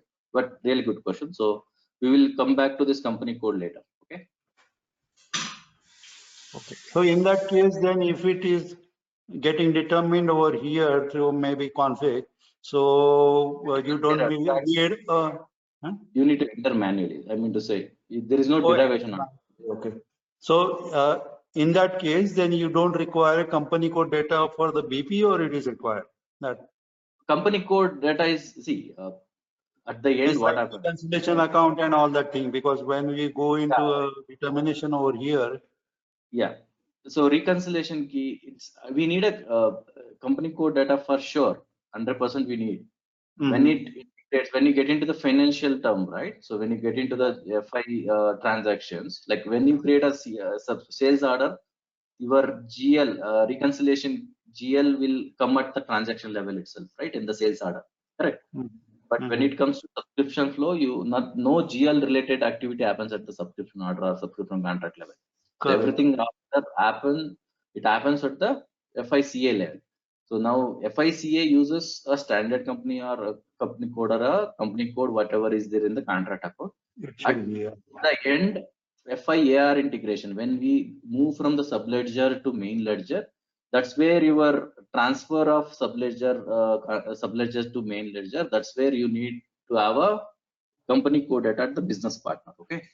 Now we are not transferring because we are not going to do that financial reconciliation, right? That's where I said it's not important for this training, means for some discussion. Okay.